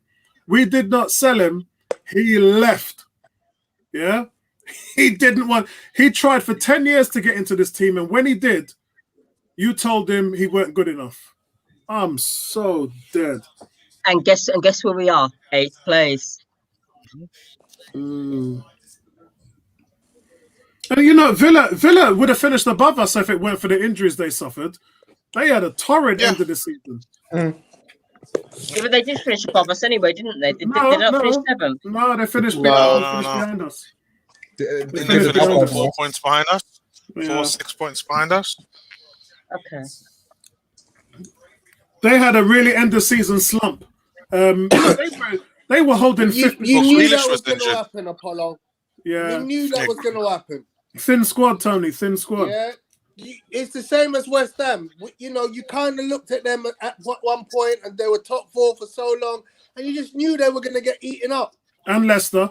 Yeah, and Leicester. You know, the squads. And Leicester would hang on in there. But that goes to show, you know, we're in that same boat. We haven't got the big enough squad. We're lucky we're not in Europe next No, season. I just want to say haven't got enough quality. We don't need one now. We don't need a big squad now. Well, the good thing about us not being in Europe next season is so that we can actually concentrate on the league. Oh no, but it's gonna be boring, guys. Like I know, but it's concentrate on the league and then actually earn the place in Europe. And let's be honest, the early rounds of that conference. I'd have taken it. I missed the conference.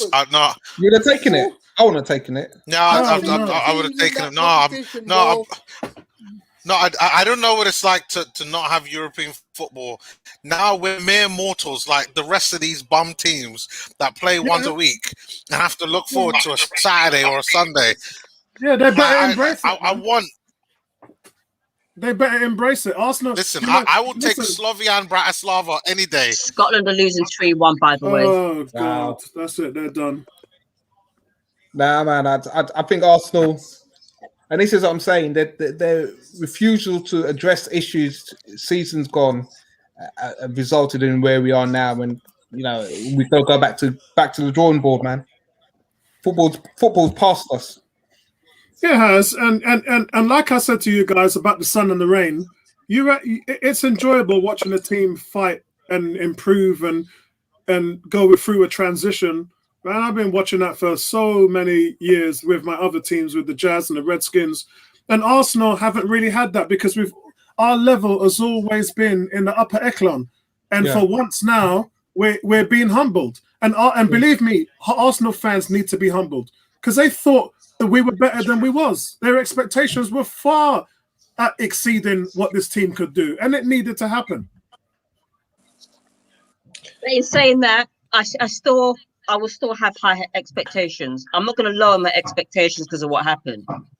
So I'm going to keep on expecting the highest level of Arsenal. I can't lower my expectations. I'm sorry. You need to. I have to lower them because the football's crying out for somebody to say, you know what? Because years ago our level was 1. That was our level. We was expecting to win the league. If we weren't winning the league, we was competing for the league. That was our level. We ain't nowhere near that. We ain't gonna be there for a while. No way. Yeah. Nice jacket, Ebony. Nice jacket. Yes. Very nice. Charles jacket. But yeah, no, I'm gonna continue having a high expectation of team. I know a lot of people are saying that because of where we are and what we've gone down to, that one has to lower the expectations. I can't do that. Well, you have to, because you ain't in Europe. You can't have an expectation of a European trophy because you're not even in the competition. Yeah. We will be. That was always our expectation. I personally think we should have won the Champions League. Yeah, 2006. So that was my expectation of my team years ago. I don't have those expectations anymore. We can't even get in the competition. Yeah. Remember those quarterfinal defeats to Villarreal? Oh, Villarreal. Yeah, Riquelme and their mans. Yeah. Oh, painful. Yeah. The Arsenal team back then was like, the hope was there, as Tony was saying. Yes. The hope was there. We should be doing better. And it was just, but that was different because we were so much of a better team then. Even when we lost to Chelsea in the semi-final with Wayne Bridges. Yeah. I remember that game. We should have won that. We should have won that. That was the loss to Liverpool. The loss to Liverpool. God. I never forget. Was a mad game at Liverpool. I never forget Theo Walcott beating 5 players, running a whole length of the field and sliding it to Adebayor. It's just some of the most beautiful football I've ever seen in my life. But the expectations were there because that should have achieved, and it didn't. And I think that's what back then we had Shamak and Bentner. No, we're not that. We're not the new Newcastle. Come on now. Yeah, I don't think you've got to think about Shamak. Look, as bad as Arsenal have been, yeah, they still finish 8th. That's got to tell you something. Yeah, Newcastle's hope to finish in 8th, but that's the worst Arsenal can do right now. So that tells you the level between the two teams. Once Arsenal get it right, yeah, 8th will be a thing of the past. Whereas for Newcastle, 8th would be a miracle.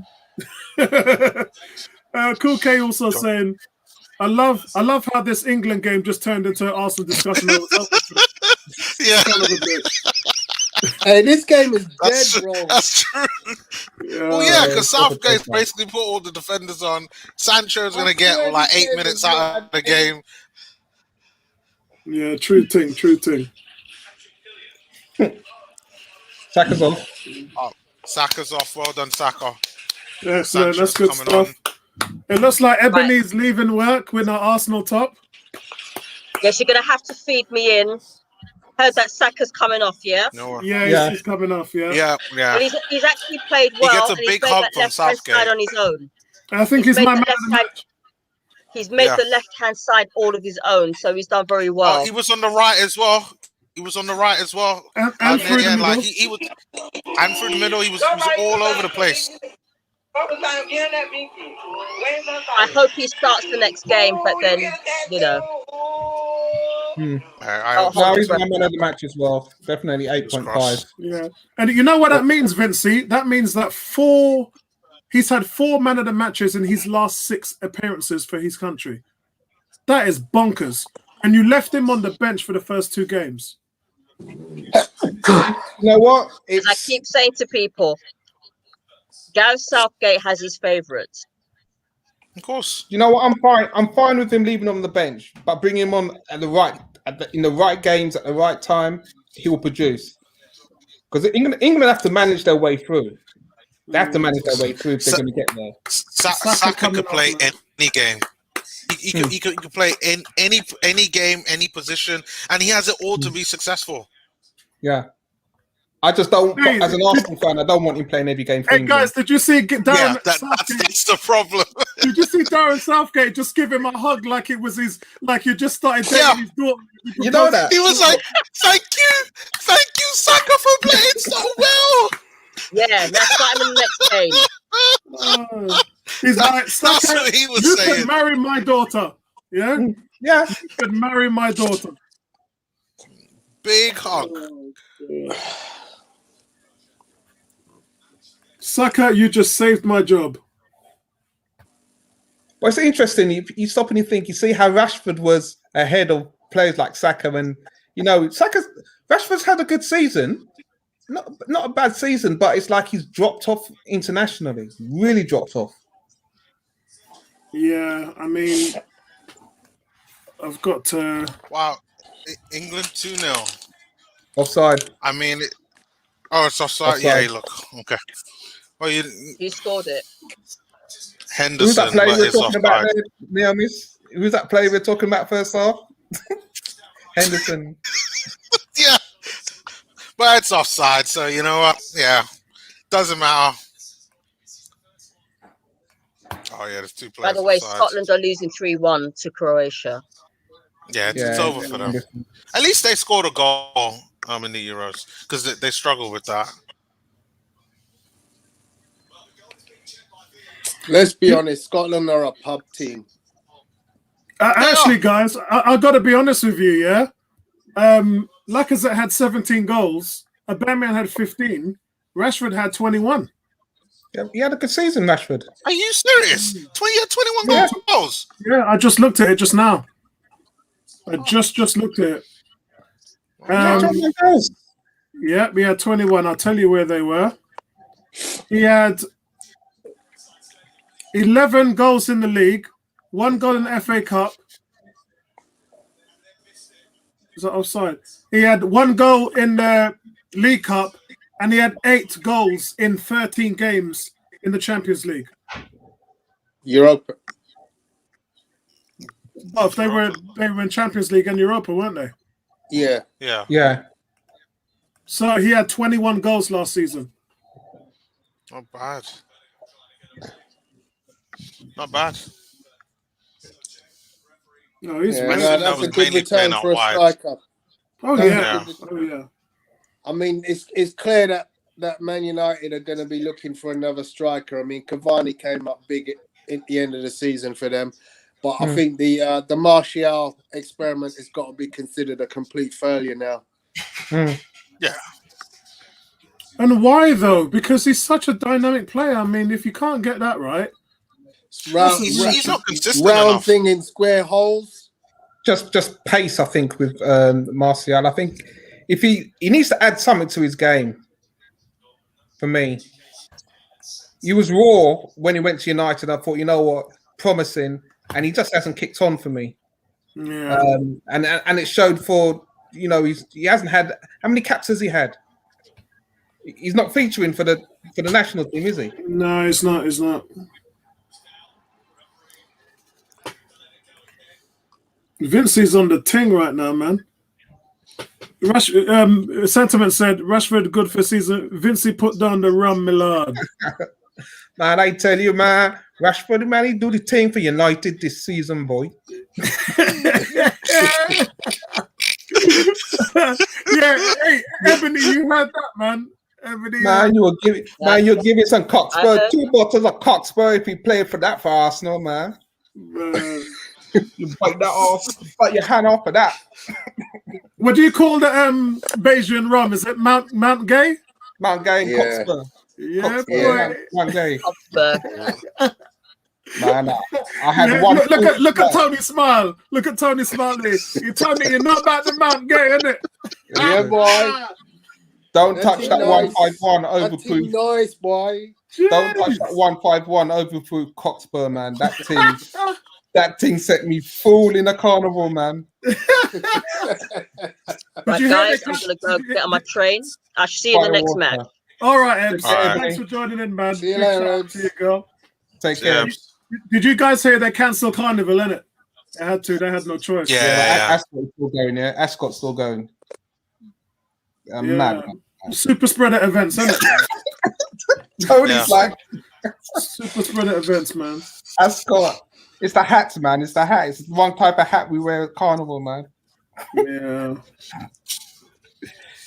Oh, boy. What they could do, eh? If they went on with that would have been madness because there's a lot of black people who ain't even got vaccinated yet. And to have a super spreader event like that would be stupidness. That's that would probably be why they canceled foolishness. that. Yeah. That would be foolishness. You know what they should have? They should have come out and just told everyone the truth and said, if you lot don't get vaccinated back in March, we're going to cancel Carnival. You watch how many people would have been like, what? We're fine, we're good. That's what they should have said. Oh my god! I wonder how many people are gonna reach up Notting Hill though with their Bluetooth speakers and sit down and just lie and move their bottle of rum and just cool out. Well, actually, last year, because guys, you know I'm a part of Mastermind, right? So last year they did all the online carnival thing, and people tuned in and was just like, "Hold on, it's just a man sitting in a room playing music," but you're on Facebook every Saturday morning at 10 o'clock. So it ain't no carnival. It's just you. Nah, man. No. But they're trying, though. They're trying. Yeah. That's all they could do. So, guys, we're down to the last minute. You lot are into injury time at the moment now. Yeah, 1 minute in. 3 minutes. Yeah. This game has been dead. That's why I never really wanted to join this thing because me not like this game at all. I know, Tony. I feel the same way, but it's just the company, innit? Yeah. Yeah, it's the fellowship, man. I mean, this has been funny.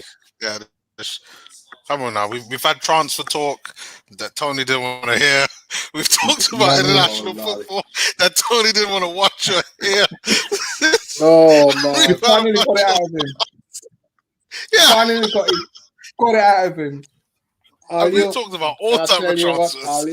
I just want to hear pure joke. My throat is hurting me so much it's pulsating. 24 hours ago, I was under the knife. So you're doing well. Hey, Paul, you've been good. I thought you would have been silent and just asked us questions. I was trying, but you guys pushed me to Mount Everest, innit? I could hear my wife in the background cussing me. So let me ask you before it goes dead, yeah? Who you got tonight, the Clippers or the Suns? Suns. Suns, yeah. Suns. Vinci? Suns. Go with the Suns, yeah. Yeah, I've been watching it, man. Suns, different. That Booker, man. That's what I'm saying. That Booker is another Mitchell. You know what hurt me? They named the All NBA team, and you pick guys like, I got no problem with Beal, but you pick Paul George, who was a 4th seed, and then you pick what's his name again? Oh, don't do that to me. Miami Heat. What's the guy's name? And they kept saying he's Michael Jordan's son. Come on. What? Oh, Yeah. Don't you know? No. Yeah. Hold on. I'm trying to. I got a picture. He went to the Bulls. He started at the Bulls. Yeah. Went to the 76ers, and now he's at Miami. Oh my God. What's the guy? It's not Chalmers, is it? No. The story about him being Michael Jordan's kid is a great story, though. What? Oh.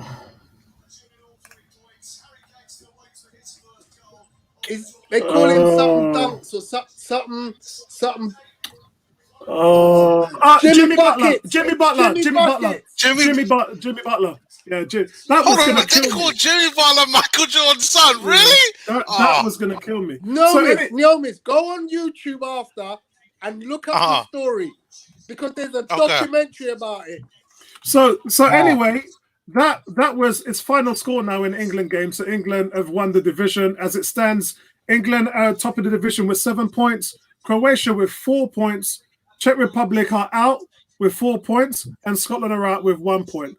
So game done. Let's talk about other things now. Yeah.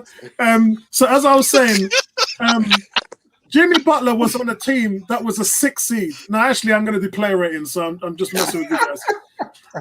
Don't bother. Please don't bother. Jimmy Butler. Not worth it. And they got voted to the All NBA team. And you had a guy like Donovan Mitchell, who was on a team with the best record, and Devin Booker, who was on the number 2 ranked team in the league. And those two guys don't get in the All NBA team. It just lie. Yeah. It just don't make no sense. Yeah, it's crazy this. That's just madness. So what's your thoughts on the 76ers, guys? Look, I told you lot for years, Ben Simmons can't shoot. How are you gonna? This guy throws up bricks. He can't shoot, and he's the reason why he's a good passer is because he can't shoot. It's woeful. He's got open. It's not just the open shots. He had an open dunk twice, and then passed the ball. You can't play with someone like that, man.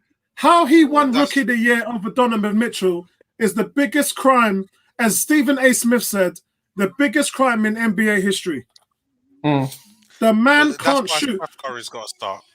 Donovan Mitchell broke the rookie NBA record for 3-pointers of 186, and Ben Simmons, up to this day, still can't shoot.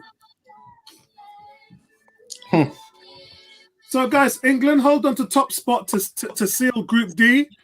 That means Southgate side will play their last 16 tie at Wembley on Tuesday the 29th, which is 7 days' time from now, against Group F. Germany, France, or Portugal.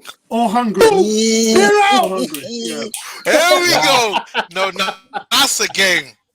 Wow, so England, all their games have been at Wembley. Yeah, it's home for them. The semi-finals at Wembley, the finals at Wembley. So to me, I know it's supposed to be in Hungary or wherever, but this is the 2020 Euros at Wembley. This is the home team. Yeah. England's the home team. You wouldn't believe that bit of performances you're seeing, but still. Wow. That was sterile. But that's going to be hard. That's going to be a hard round of 16 for them, man. Yeah. Ain't nothing different from what we've seen before. Yeah. They'll slip up. They're not in the running. They're not in the running. There's teams playing football in this tournament, and England are not one of them. Yeah. Yeah. Sorry. Yeah, true. Don't Same expect old me on another one. Tony, if you got the time and you want to keep us company, then come bring it true. After you already told me that you watched semi-finals and the finals, now you're telling me you're not going to watch the last 16. I enjoyed the banter, but that game was sterile as something else, boy. Let me tell you. Not again. Yeah. Apollo Bertram just put a message up there for you, Apollo. Oh, sorry, I'm in the other screen at the moment. Oh man, I've just read the NBA all NBA teams, and you're absolutely right, Apollo. Yeah. It's mad.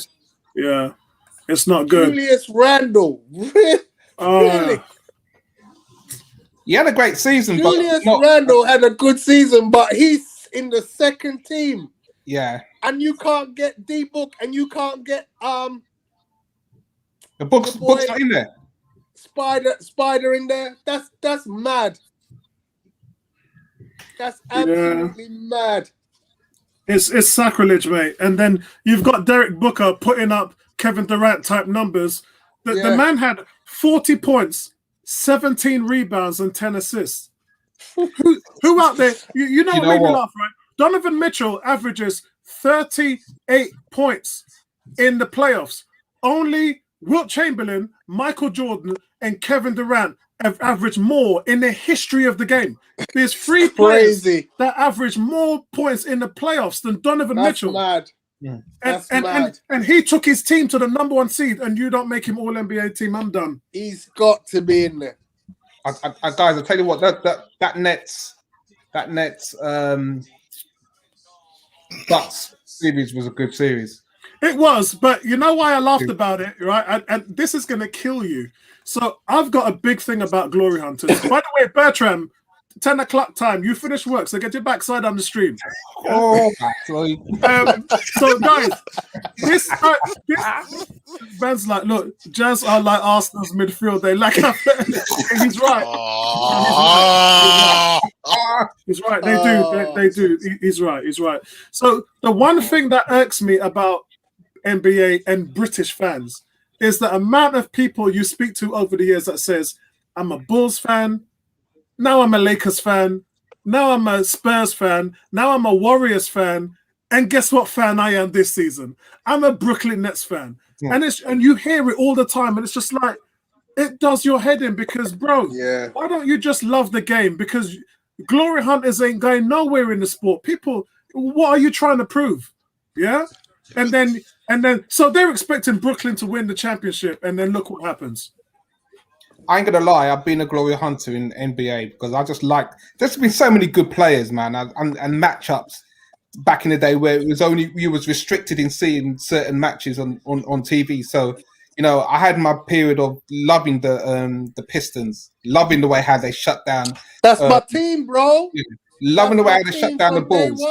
Yeah, I was never a Bulls fan. Bill Lambert, Isaiah Thomas, Joe Dumas. That's my team. Love the way, but I was a Celtics guy back in the day. But because of my family's in New York, listen, you have to be a Knicks. So I'll support Knicks for them. But back in the day, it was Celtics. Then it was the Pistons, man. Oh, Bertram's still working. That's a shame. It would have been great. Once Michael broke up my team, I had to kind of be. You know, you had to follow Mike. You had to be like an admirer because you watched that Bulls team for 6 seasons just destroy everything. Yeah. I didn't like them though. I didn't like the Bulls. My younger brother. I can't see how you couldn't have liked them because they had the 1-2 punch. Him and Scotty, and then when they added Rodman, that was it. Game over. I just like competition. I like competition, so I don't mind. There was always good competition in them days. Look, there was. Utah, but for Michael, would have had a chip by now. Yeah, that's why I liked. Stockton and Malone were unbelievable. Yeah. We had. This is why I like the Knicks. They took the win percentage of every team in the league over 10 years in the 90s. And the team that had the best overall record percentage was the Utah Jazz. And they never won a championship. They won 55, 60 games every single year with Stockton bad Malone. timing for them. They were unlucky. Yeah, It's just bad timing for them. Look, When I'm John Stockton and Karl Malone. How did Charles not get a chip? Yeah. Charles And you is want a bad boy. and you want to hear the joke, right? So people always ask me, why are you a Jazz fan? Yeah. And what many people in England don't realize is, you know, I don't know nothing about Utah. I've never been there. But when I was in New Orleans in the 80s, that's when I started supporting the Jazz before they drafted Karl Malone. So that's why they call the Jazz. There's no Jazz in Utah. There's Jazz in New Orleans. So that's right. I'm not one of these guys who bail on their team when they're not doing well, or bail on the team because I just like the fact that look, you got 3 Dolphin fans here. We don't bail on our team. Yeah, I know. We stay to the end. This is a generational sport. There is no one man that hates the Bulls. Pain. Out of all of us here, there's no one man that hates the Bulls than this guy in the chat, Bertram Spence. Bertram Stan Kroenke Why? Because he's a Knicks fan. Oh, get over it now. Get over it. That's why. Come on, that man. Is why I don't. That's why I couldn't do. I couldn't be a Bulls fan. My younger brother loved them. I'm Knicks. It's a great documentary. You have to watch it. John Stark said you might as well take the basketball and throw it off the court and replace it with boxing gloves. That's what he said. That's how bad it was. People talk about the Pistons and Bulls back in the day. Yeah. The Knicks Bulls, man. Yeah. That Eastern Conference in that day, man. Whew. Yeah. I was lucky. I got to see the Knicks. I saw the Knicks play Jordan at Madison Square. Oh man, that was one of the best games. I'm telling you, one of the best games ever. You know what, Bertram? When I get to New York in October, hopefully, touch wood, praise God, I'll still be able to make the journey. Then we're gonna drink in sorrow with the 90s, because the 90s, as in the NBA, that's the sorry ass time I've ever had as a fan. That was just misery. And you know what hurts me, guys? You know me. I'm a fan. I will back my team 100%. I was up. Yeah, Jazz game stuff, because Jazz is northwestern, right? Yeah, I'm up. The game starts at 3 a.m. So I don't go to bed until sunlight at 6 a.m. in the morning. That's what I've been doing for the last month. And my wife's laughing at me. I'm texting my friends in the States because they all know I'm up watching the game. Yeah, 5 a.m. Even Bertram knows. One time Bertram said to me, "Apollo, go to sleep." But there's nothing on this planet worse than staying up till 6 a.m. and seeing your team lose.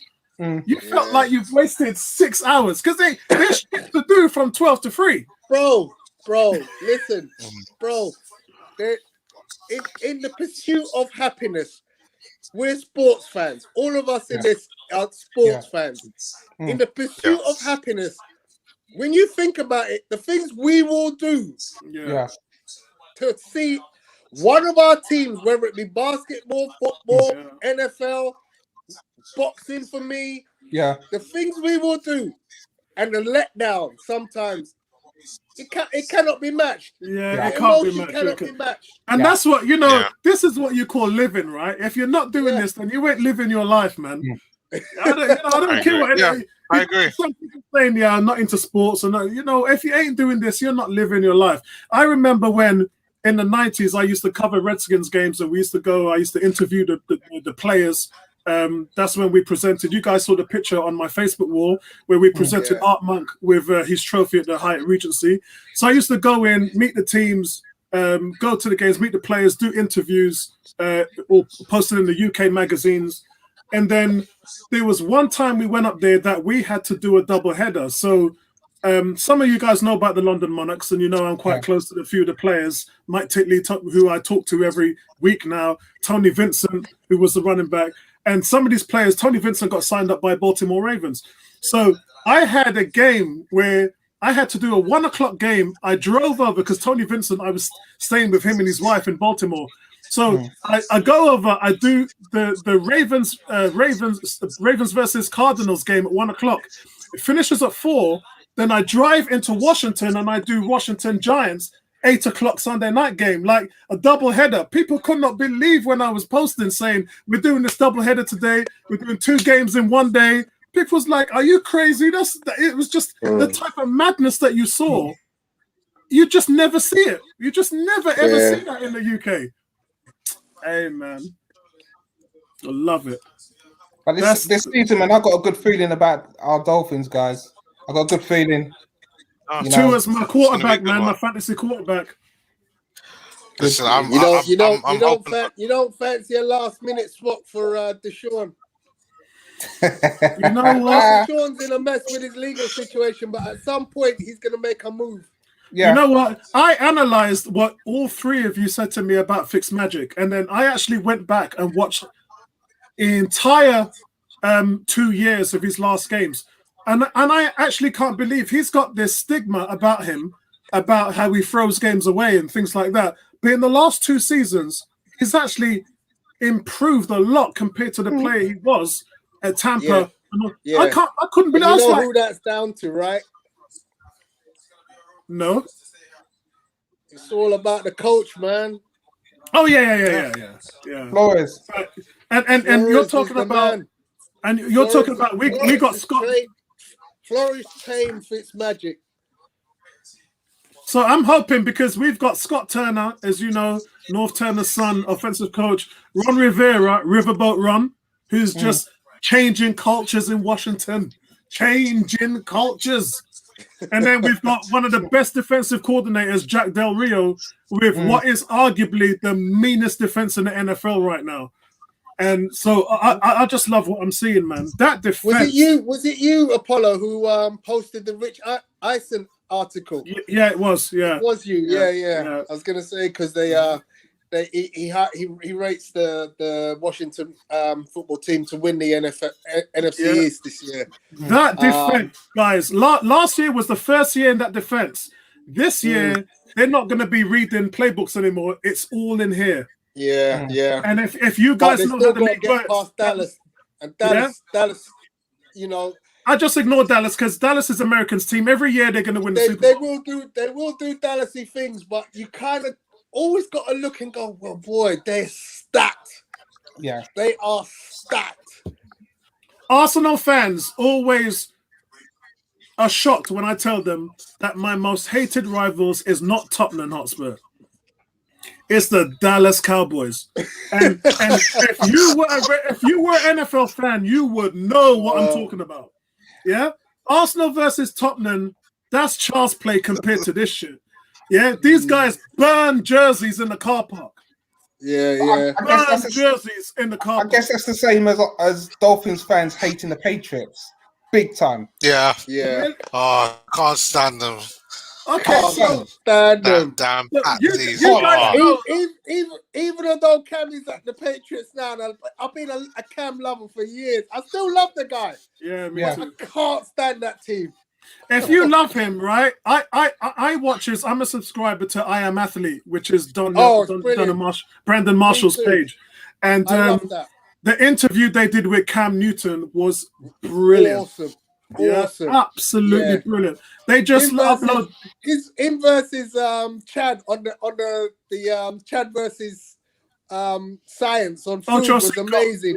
Yeah, Ocho Cinco. And Chad was dead serious about his diet, He was. And you know what it is? They got the guy. You guys know about Michael Jordan had a trainer. He paid $1 million in the 90s, which those days was a lot of money to play a trainer. Like, nobody in America was getting paid what he was getting paid. And when Kobe Bryant phoned up Michael at 3 a.m. in the morning, and Michael Jordan is always like, or he was one of these people like me. Someone called me at 3 in the morning. I'm hanging up on you.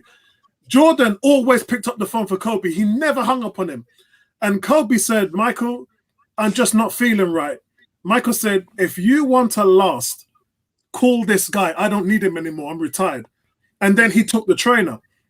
So the point I'm getting at is, when you get something like that, especially in the NFL, which can give you the edge and turn you over the edge. We had the same guy who coached Michael Jordan and Kobe. When he was asked about Ocho Cinco, yeah, Chad Johnson, he said, how is a guy that healthy, that strong, and that fit, and that fast when all he eats is McDonald's? And he said, you know what? He said, you know what? He said, that's one of the mysteries of the world. He couldn't equate it. This guy, Vincey, you know, right? You know, this guy eats junk food. Yeah, daily. It's mad. It's totally mad. Yeah, it's crazy. It's crazy. And his physique. Look at his physique. Yeah.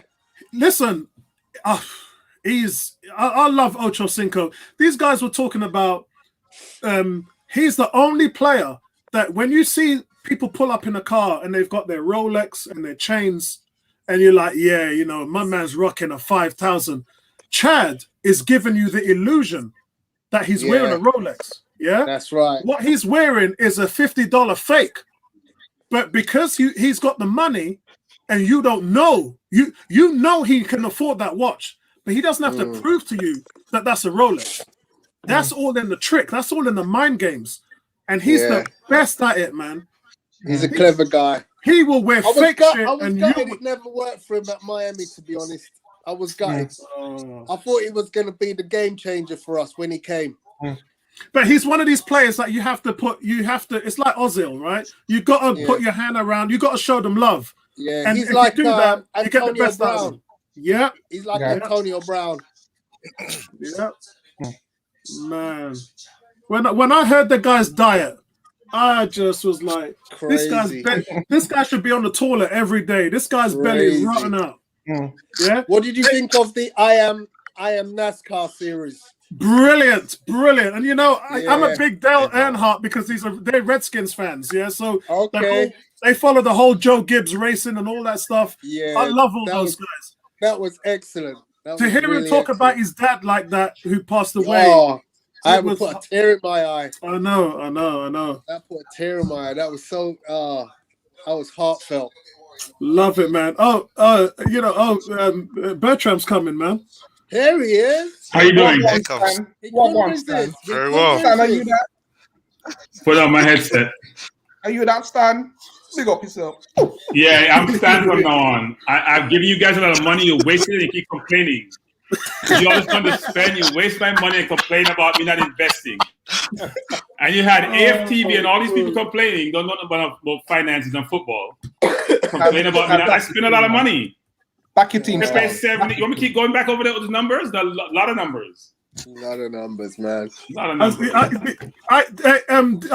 said that in my video this week when I was talking about fans blaming Kroenkes and where the real problem lies in the front office with Vinay and Edu and those guys, because people moaning about the owners. The owners is the one consistent thing in this club. Since 2014, they've been putting money in the club every year. Yeah, you might want them to put more money in, but this model of sustainability was made decades before these guys came in. So regardless of what you think, it's like every Arsenal fan knew that there was a sustainability model before they supported the club. So it's not like you didn't know about it. Apollo, they're not taking any money out. Wait, they're not taking any money out. Oh, guys, guess what? Tomorrow we're being a sustainable club. Hey, Tony. Do you know anyone who has a business and take money out of that business? Yeah. It's not a business. It's a hobby. They don't take any money out of the club. I'm amazed at that. Man U put them in debt, and the Glazers put Man U in debt, take money out of Man U every year. Kroenke takes no money out, then he gets killed by the press. And I'm sitting here thinking, I have a business I put money in, get no money out, and you're complaining? Like, really? Doesn't make any sense. Abramovich took a 600 million loan to buy the club and then made money off the interest. I mean, like, what is going on there? Well, no, he lends Chelsea a lot of money. That's what he does. Oh, yeah. So he lends Chelsea a lot of his own money, and it's supposed to be interest rate associated with it. So he'll take his money back out at some point in the form of it's a loan repayment plus interest. And not everybody have oil money, Not everybody have oil money to waste. Not everybody have oil money. Busta Rhymes calls it Arab money, innit? That song. Arab money. Remember that tune? Oil money strong. Yeah. I want Daniel Ek to buy the club because I want you guys to see what reality looks like. So if he's worth $4 billion, he buy the club for $2 billion. Is he going to finance it or going to sell his stocks in Spotify to buy it? Then what happens? He takes no money out. So he puts off his money in Arsenal. He takes no money. How's that a good investment? When he It's starts not being because, appreciated. and they're talking about they want him to spend 200 million when he takes over the club. So it's not just the fee of the club, but you got to put another 250 million to buy players. How's that going to work? Our problem is the best model now in the UK is Leicester. Net, they're not spending any money. In fact, they're making money. They're making money. You sell Kante, you sell Maguire, you sell Mahrez, you sell all these people, and you sell Chilwell. You sell all these people. You sell, you make a ton of money, and then what do? You buy people at a lower price, and you keep selling them on. That's a self-sustaining model that works. Not when you buy people for 70 million and can't get 7 million back, or you buy Mustafi for 30-something plus, and you can't get 0 back. He's not even old either. He's still not 30. Okay, so Bertrand, I've got a question for you because none of these guys here would do what I would do. I think Tony might, but on our forum there was a question asked: Would you sell Emile Smith Rowe? And about 50 people put no, and I was the only person that put yes. Would you take 60 million for Emile Smith Rowe tomorrow? And buy Grealish, yeah. Absolutely. No. If 60 million was enough to buy Grealish, or if it was enough I to buy Grealish, I had to put 10 million on it. I have to put 10 million on it. I sell Smith Rowe. I probably sell Willock, even though I love Willock. That money alone should be able to buy Grealish. Yes, of course. Yeah. You know, I don't even understand. Arsenal have got so many pieces, yeah. You could give them 2. Yeah. Which is what Bertrand just said. You know, look, let's be honest. Aston Villa would probably break your hand to get a midfielder as well.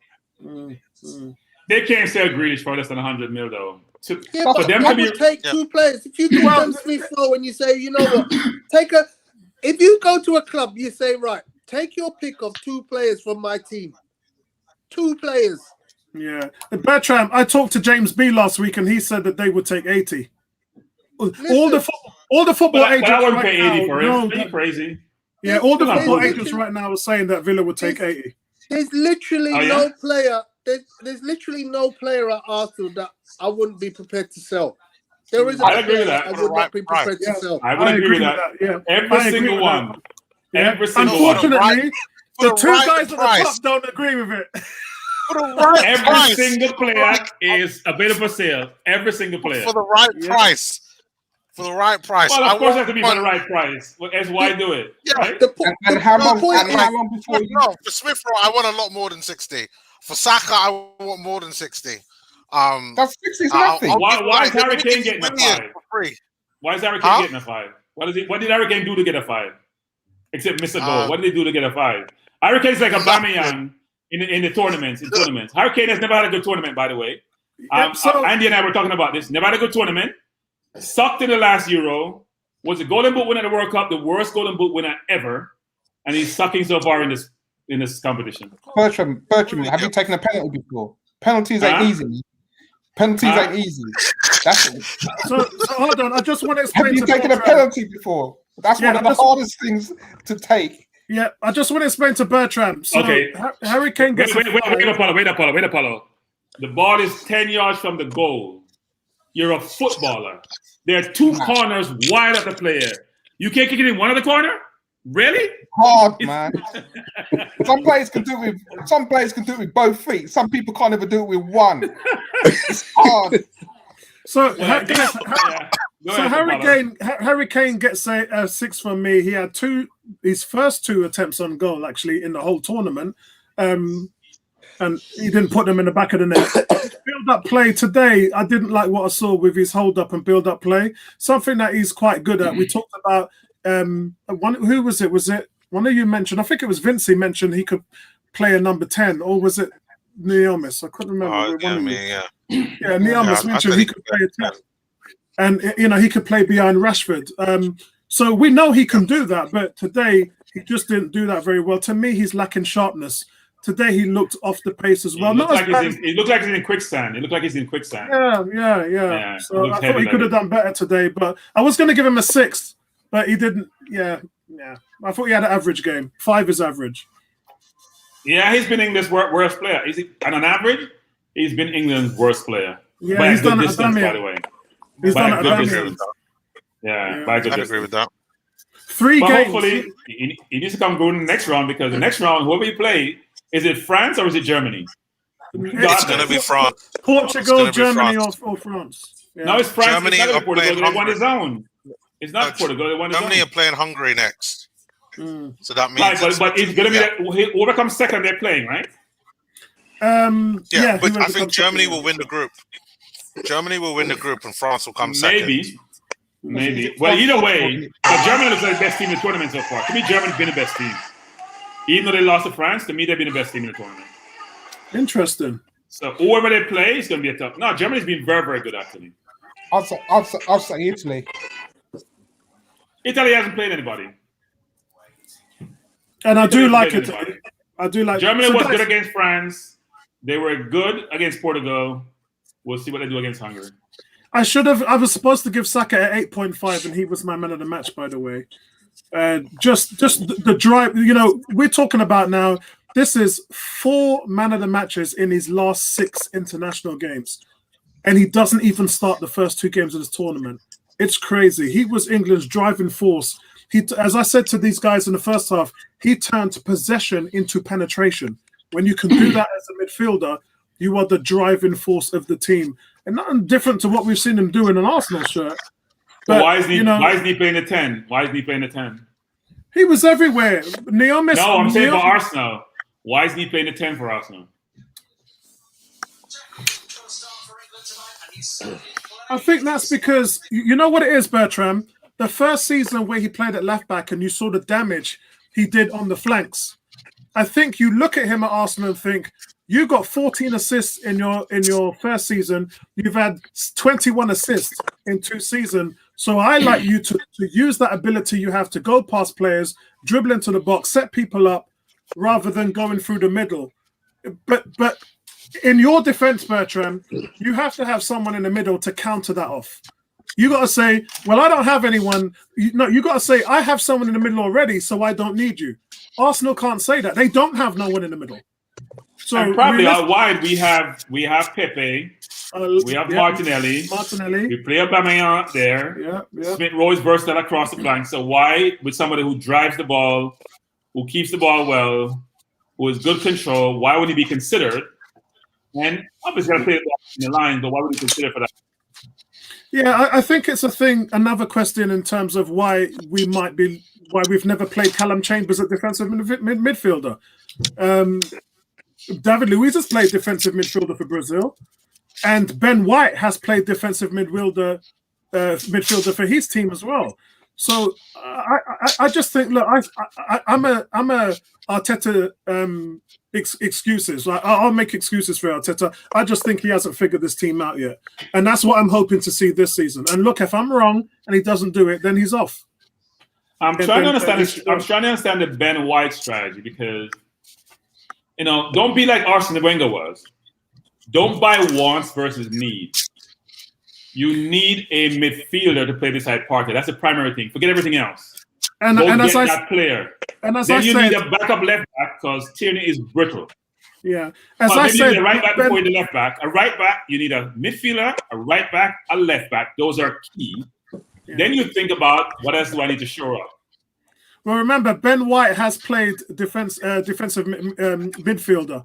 So I would expect that they might even look at him there. That could be it. That could be the big whole thing, which Arsenal fans haven't realized, because we don't need any. We don't need any. Need legs, Apollo. Legs, mobility. Kante, Basuma, legs. You need someone to cover off grass. We're not wanting because you can play ball in the center midfield. You need legs in the midfield. But you don't think we've got that in Partey? No. No. Partey, hey, you know what Partey does? Long strides. He stretches out to block people. He dribbles. He goes past people as well, Partey. Yeah, but when he's just to defend, look when he runs back. Look how he covers grass. He doesn't cover that space, doesn't. What he does really well is he anticipates the ball, he blocks it, and he passes between the lines from deep really well. The look away pass like Thiago does, he does that really well.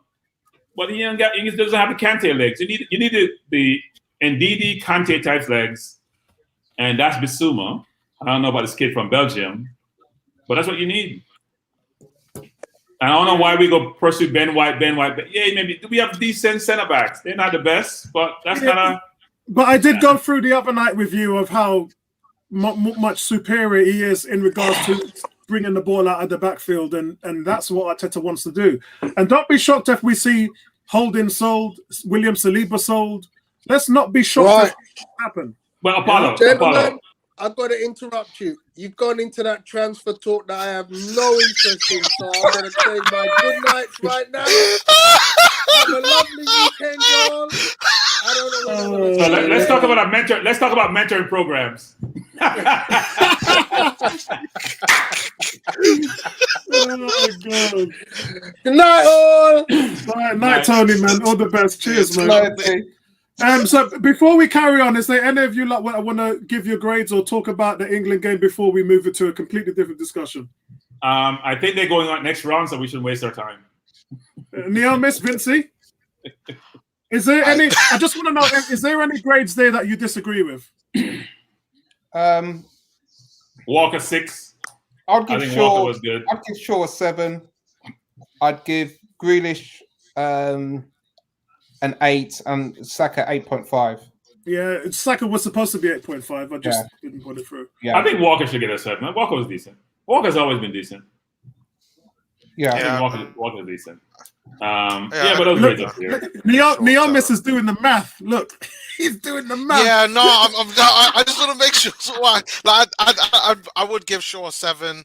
So just for context, Harry Kane in the first game got a 3. In the second game, he got a 4.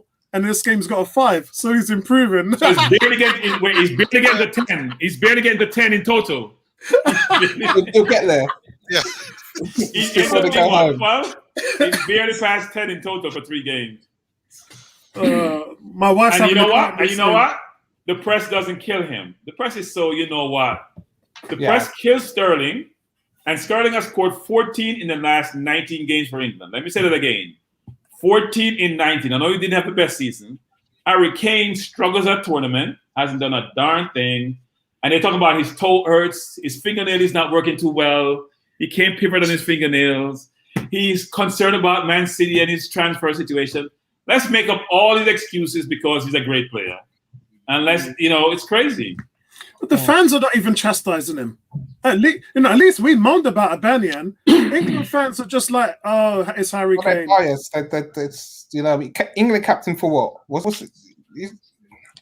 Bro, that's been killing this team for decades. Remember when Alan Shearer would go into a tournament with a 9-game goal drought? One time he hadn't scored for 9 games in the league, and then we played him in the tournament. I think it was Euro.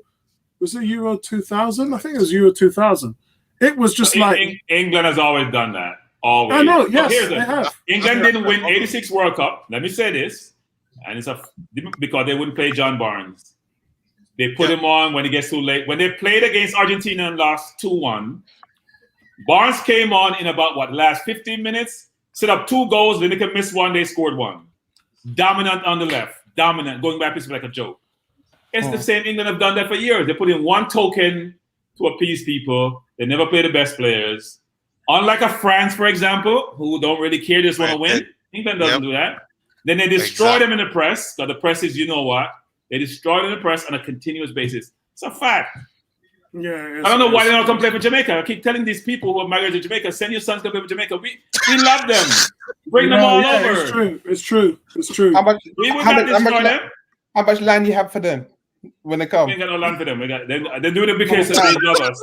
Yeah, they don't need land. They can have a house in London. They don't need. They can stay. They make enough money. Like Antonio's coming over. The Core Marine is coming over. We need more. Antonio's coming over. You know, Smith Rock can play for Jamaica. You know. No. Calvin Smith, Smith Rowe, Carl Walker, Rashford. All of those kids are Jamaican lineage. Yeah. All of them. All those kids. Even Calvin Phillips, even Ben Godfrey wanted to play for Jamaica when he was like 15, 16. The JFF jokes didn't take him. Now he's in England. Same thing with Calvin Phillips when he was in the academy at Leeds. Do you know why? Because after Theodore Whitmore came in, after 1998, there was this whole thing where the whole world had woken up to Jamaican football. And back in Jamaica, they were complaining that it wasn't real Jamaica. It was full of foreign. So they had... They only had 398. They only had three in the with the World Cup. They didn't like it. They didn't like it. They didn't like it. Yeah. They didn't, but you know what? That's changing. I know it's changing. In fact, last Sunday, we had the technical director for Jamaica Football Federation on the stream Apollo that you joined. Mm-hmm. And I got all pissed off with him because he had said something. He said they would prefer to develop Jamaican footballers than to win the World Cup with British-born footballers. Right. And people lost it, including yours truly, of course. Yeah. Because I basically said, so I'm British-born. Are you telling me that all this bull about the fact that if you're a Jamaican citizen, whether you're naturalized or not, you're a Jamaican citizen. Yeah. Who cares about where you were born? Do you know this? That if you're an Israeli citizen, naturalized or born there, your kids are automatic citizens of Israel. Yeah. So that continuation would always be there, right? You would always be a citizen of Israel if your parents were Israeli citizens, naturalized or born there. Why the Caribbean countries doing the same thing? Yeah. Makes no sense. Listen, all of them are like that. Like, all of them are like, my family's from the Bahamas. And I understand what they're saying, but they're saying if we do this all the time with just English-born players, they'll never look at the local players. Take over. Wait, but my view is this. So my view is this: you can't compete on the world stage complaining about who's born where. If you can't compete, then do a better job developing your players at home. Yeah. Don't complain about who wants to come in to play for you. If you're not good enough, you shouldn't. It's meritocracy. Yeah. You're not good enough. I'm sorry, not good enough. When you go to corporate environment, that's how it works, right? You're not good enough. You're not good enough. If you have a product that can compete globally, you can't compete globally. That's the same in football as a product. So it's a big contention there around. I don't want to make the conversation about Jamaica, but I'm trying to put it on the airwaves so the Jamaican-born English players or who have Jamaican affiliation come play for Jamaica. Kyle Walker-Peters can play for Jamaica. James Justin can play for Jamaica. You know how much Jamaican, how much of them play in the Premier League? Could make a team to compete with England? Of course, they did what 25-man squad. Yeah, well, easy. It was a 60-man squad to begin with for them to actually find out what they had to work with. I've been watching Rafael Morrison. He's been decent for the team. He's actually a brilliant footballer with a head problem. Yeah, has to be, because I'm telling you, his touch is ridiculous. So you just described Theodore Whitmore, who we used to call magician. You've just Whitmore was very skillful. Yeah, Whitmore was skillful. You just described. But Morrison has some other issues, because nobody with that skill set should be without a club. He's unattached right now. You can't be that, because it's not like he's dribbling all the time. It's one touch. It's moving to space. It's little flicks. He's just attractive to watch. But Bertrand, what's the link? It doesn't make sense. Bertrand, what's the link for your channel? It's called Coach's Desk. Yeah, I'll put it up now if I can find it. But last week was very contentious with it, so I'm not sure if I'm going back on anytime soon. That was very contentious conversation, because I was very peeved. I was like, you guys, when we send you back money back home, but for other reasons, we're not Jamaicans. We're Jamaicans when we send you money back home all the time, but we're not Jamaican enough when we're born someplace else and you know what, we want to come play for you. What's that about? So what day is it on? What days is it? Friday, Saturday, and Sunday, but it's late though for you, Vincey. It starts at 8 Jamaican time, which is about 9 US. Yeah. Oh no, 8 US time. It's about 2 8 US time, which is about 9. No, which is what 1 o'clock your time. It's late. Yeah, it's about we can always watch it on, because it's a YouTube video, right? You can always watch it subsequently. Yeah, and he's increasing his, because when I first went on, he had like about a month and a half ago, he had 5,000. He had now 6,400 subscribers. He's growing exponentially, frankly. Yeah. Man, I watched some of St. Vincent's football on live on YouTube, and I'm on Facebook, and I'm just like, that's the link, guys. Okay, see, it's 6,500. He's growing like 100 a week minimum. Yeah, that's growing up, growing faster than me, man. He's growing quite a bit. But he also talks about track and field, so it's not just football. He talks a lot of track and field, especially Jamaican track and field. Yeah, which I've been watching a lot lately. There's something to me about Caribbean football where the players just want to show off their skill, and they don't have no discipline. They don't have no it's so frustrating to watch at times, man. I know the pitch is sometimes a bit hard and stuff, but they don't use this. They don't use pace in the right areas. They just want to run. So they don't have enough good coaches in the Caribbean, right? They don't have the right licenses, the right fundamentals. So they play for the gallery. They're not playing for the team. Yeah. So defensively, moving as a defense, as one coordinated, working, let the ball doing the work, they're challenged. And also attitude-wise, because when they have any good ones, attitude needs to be managed. So it's a challenge. Yeah. So military. Yes. Love football. I know of Military Gooner, but coach is my favorite. Coach's desk. He's really professional in terms of how he operates. So I try not to be on too many YouTube channels apart from this and that. I'm not going anymore. I'm not trying to be. Seriously, YouTube is hard work, man. When I first started this, I used to go on various channels, and obviously I had the whole AFTV thing that was going on as well. And I just decided I'm never going to get this channel to where it needs to go to if I'm off doing other stuff. So I had to learn to kind of disappoint people to say, no, I'm just going to focus on what I'm doing here. And because I know what I'm doing here, like with Leonis. Leonis is a YouTuber, and I can help promote his channel from here as well. So it brings him up. So I like that kind of synergy. But 101 was always meant to be a community. It was always meant to be a community-driven, where it had to do with not just me, but the whole community coming together. So that's why our streams, our forum, and everything else, that's why that kind of, how many YouTube channels do you know where you can meet up with the people who you speak to on a daily basis in the city or before a game for a drink? You can go on and participate in the show, and you can talk to them on a daily basis in the forums, not like Twitter, but really talk to them back and forth.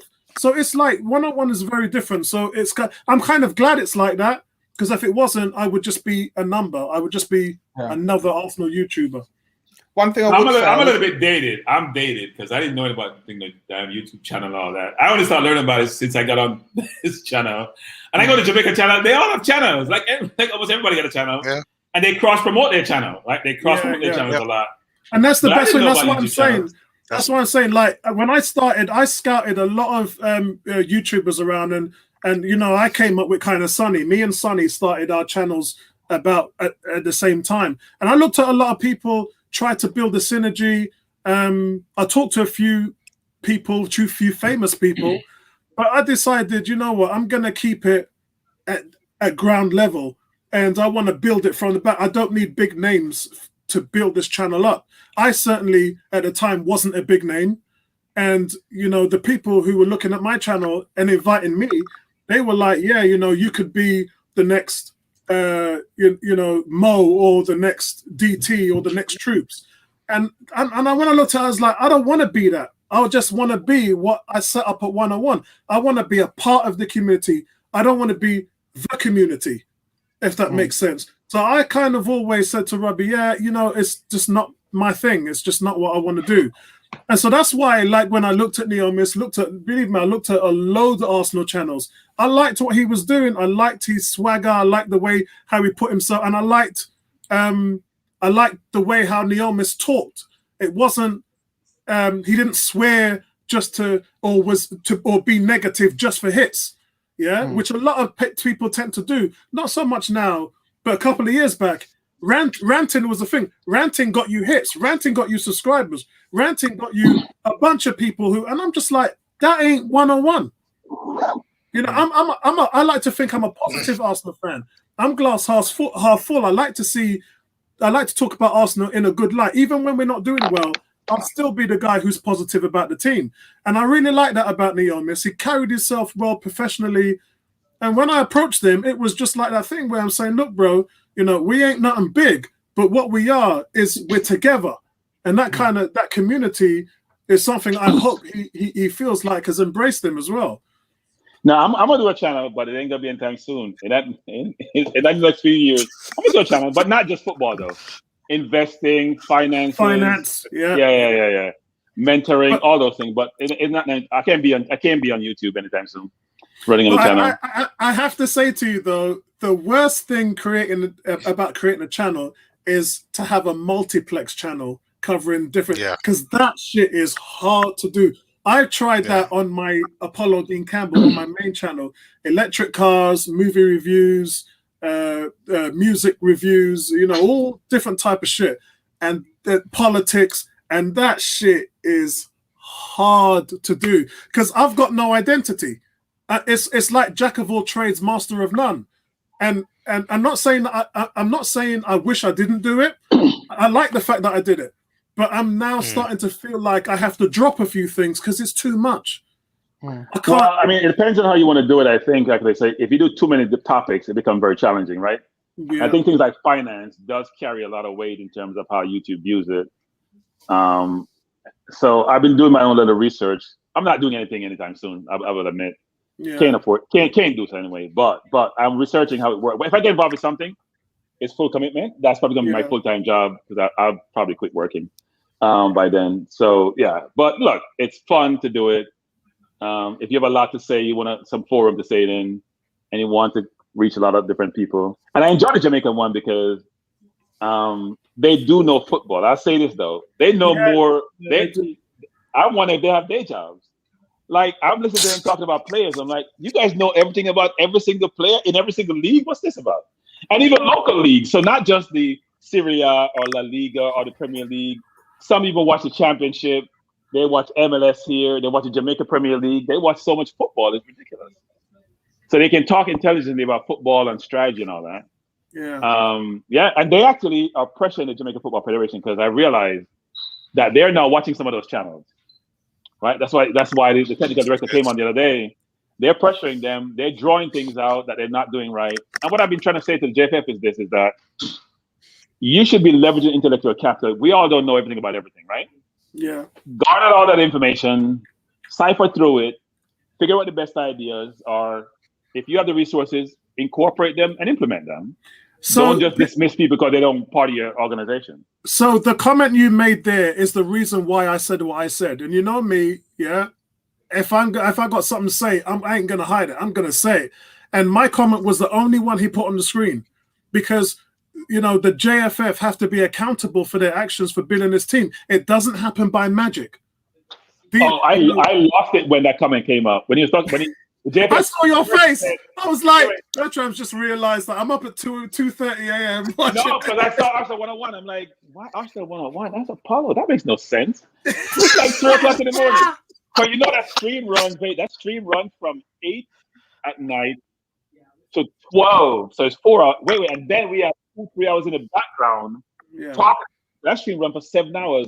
So you could go on at 8 o'clock on Friday and get off 3 o'clock on Saturday morning. So it's a 4-hour stream.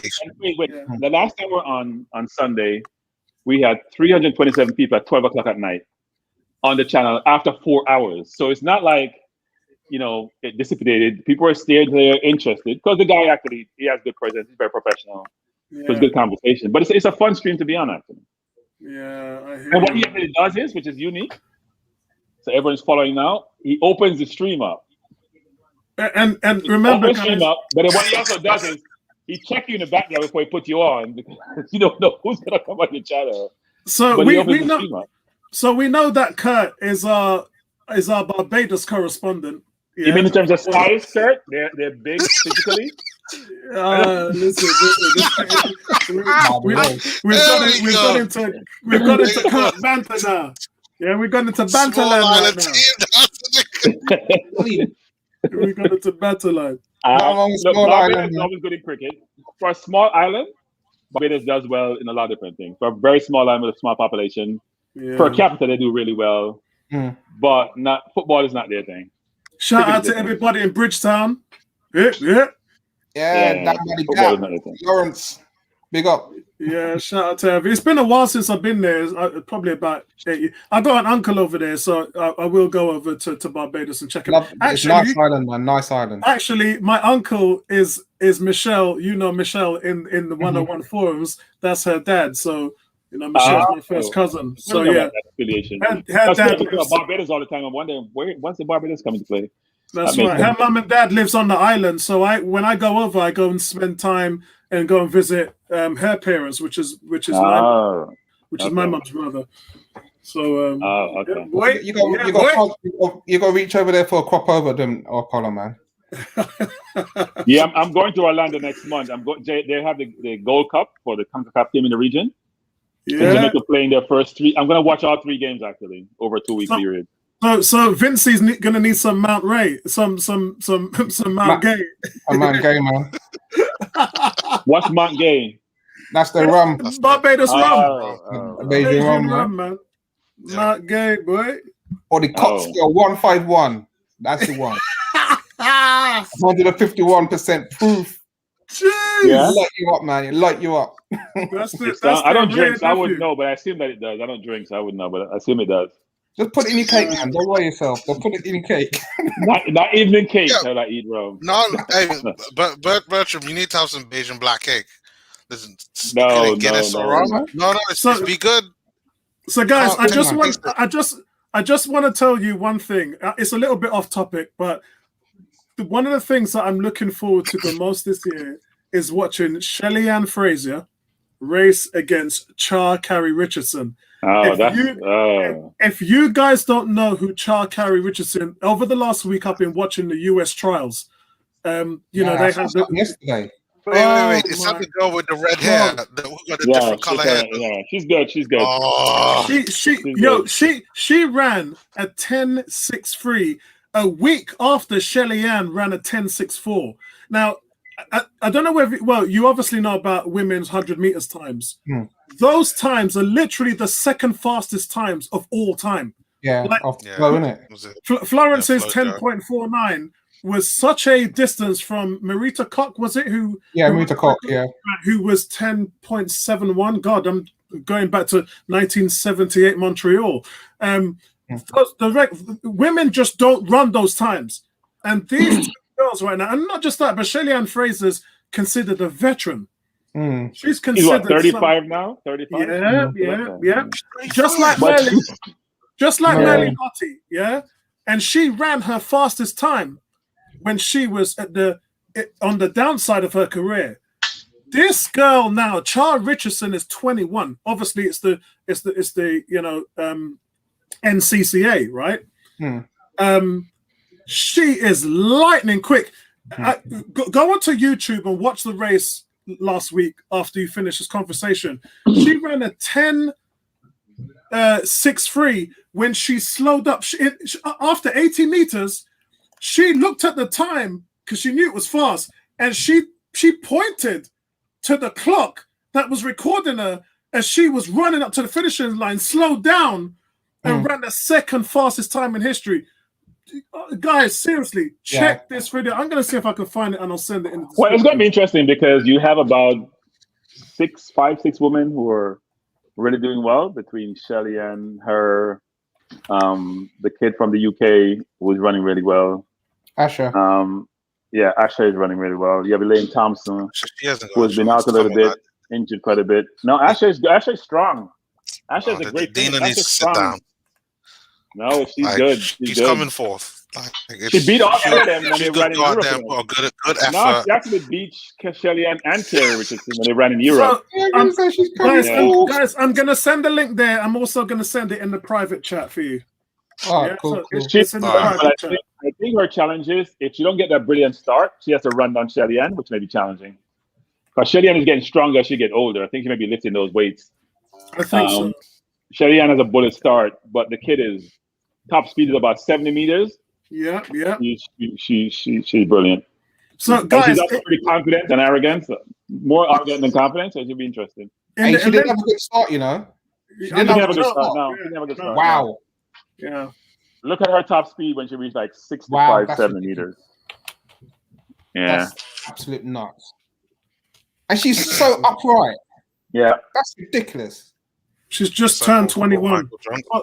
She's just turned 21. I tell you what, the US, from what I've seen with 100 meters, 200 meters, 400 meters, their 400 meter run 43.61. Guys, the Olympics this year, you're gonna see some shit. You know, the US may win. They may win 1, 2, 1, 2, and 4 for both men and women. Actually, yeah. You know, when she was pointing, she was so close to running out of her lane. Yes, yeah. Oh, have you watched it, Vincey? She was. Yeah, I watched it. Yeah, watched it. Yeah. The deviation of her bending over and pointing and still trying to keep in line as well. Yeah. Because I saw her feet running off. I thought she was going to get disqualified. Yeah, but they can't afford to disqualify her. They can't afford to disqualify her. She's a hope for them. Oh my! If she doesn't win, they're not going to win 100. They can't beat Shelly Ann without Elaine without. They find a way not to disqualify her. No, she's very good. She's very good. She's very, very good. You know, so that's going to be my summer when the Olympics come on. It's going to, you know, they're trying to shove so much into this summer because of COVID last year. My wife is screaming. I am more concerned about Arsenal transfer business. That's what I'm focused on. What's that nonsense in the Olympics? You can't share. They're saying that you can't. You can't what? You can't share because of COVID. Yeah. So you can be in the stand. So Japan is not in a good place, right? Japan is having a lot of COVID challenges. They probably shouldn't even have the Olympics. They just spend too much money, I think. They have to recoup some of that money. But they are challenged COVID-wise. And also in Japan, people don't realize this. People wear masks in Japan, you know, when they have a cold. It's not like in the West where people don't have others. They have always worn masks. If you go on a train in Japan, walk around, you can see people with masks on without even know they have a cold because they do that stuff. Yeah, it's because the air quality is no good as well. Yeah. So it's one of those things that happen, man. Kurt is saying, hold on, what's this? Neomis, that's the name I was thinking of. Johnson Glenn or someone. Who's Johnson Glenn? Yep. Kurt has said, any news about Andre Onana? What's today? Tuesday. The last thing I was told on Friday was that his agent has been contacted by Barcelona and Real Madrid. So that was the last thing that I was told. Why would he want to go sit on somebody's bench? I never understand that. Well, Neto did. Yeah, but don't you see what Willock did? What Nathan Nas did? That's the example kids should take, which is why I go play and showcase my talent. Why would I want to be a seasoned goalkeeper? Not like I'm 19 or 20. I'm mid-20s to go sit on somebody's bench. I'm not going to increase my value or my paycheck. Yeah. That makes no sense. I think what it was, the concerns his agent had with Arsenal was because Leno is still here. So he doesn't believe, and because of he can only play from September, right? So his belief is that he isn't going to be number one. So if you're number one at Barca, really? No, here, Arsenal. No, I'm saying if he goes to Barca, he won't be number one. Well, the way how his agent, and I don't know this. I'm just hypothesizing. His agent's probably thinking, I'd rather be a number 2 at Barcelona and Real Madrid than be a number 2 at Arsenal. Oh, so I go to a club that has $800 billion in debt. That's where I want to be. Really, can't probably pay me a year from now. That makes no sense to me. So that one at the moment, I'm not looking good. They're facing competition from him, and rightly so. Look, no one's got any money. And if you have someone like that who was originally worth 50 million, who's now going for 7 million euros, the Ajax just want to get rid of him. So it doesn't surprise me. We take too long to even now we take too long to do business. Like, you don't hear Liverpool bid gets rejected, bid gets rejected. They go in, how much do you need? Let's agree upon a fee. Here's the number, we're done. I say 20 million, you say 10. I say 12, you say 20. I say 15, you say 20. When are you going to get that I'm only going to take 20? Yeah. Also, don't have the money. That's why they have to that's why we haven't to negotiate. Don't go in there. Don't go in there. Don't create our hopes up, put our hopes up, and then, don't complete the deal. Doesn't make sense. Look, here's the problem, guys. For him, Partey, Aubameyang, all these African players are gone for a month come next year, aren't they? A month is a long time in the Premier League. You got to make sure you have good backups because they are gone for a month minimum. Gabriel goes to the Olympics because he's in the Brazil team. You're going to lose a lot of your people. For a team that's trying to get into the top 4, that's not a good thing. So, guys, before we leave, I've got my wife shouting in my ear saying, Apollo, you were in surgery yesterday and you're doing a 3-hour stream. So and I'm feeling it. My throat is going boom, boom, boom, boom. Tell her it's making you feel better. Well, yeah, I mean, every day. Let's just. I just want to focus on the fans at the moment now. So let's see what the fans have been up to. I should have done this a long time ago.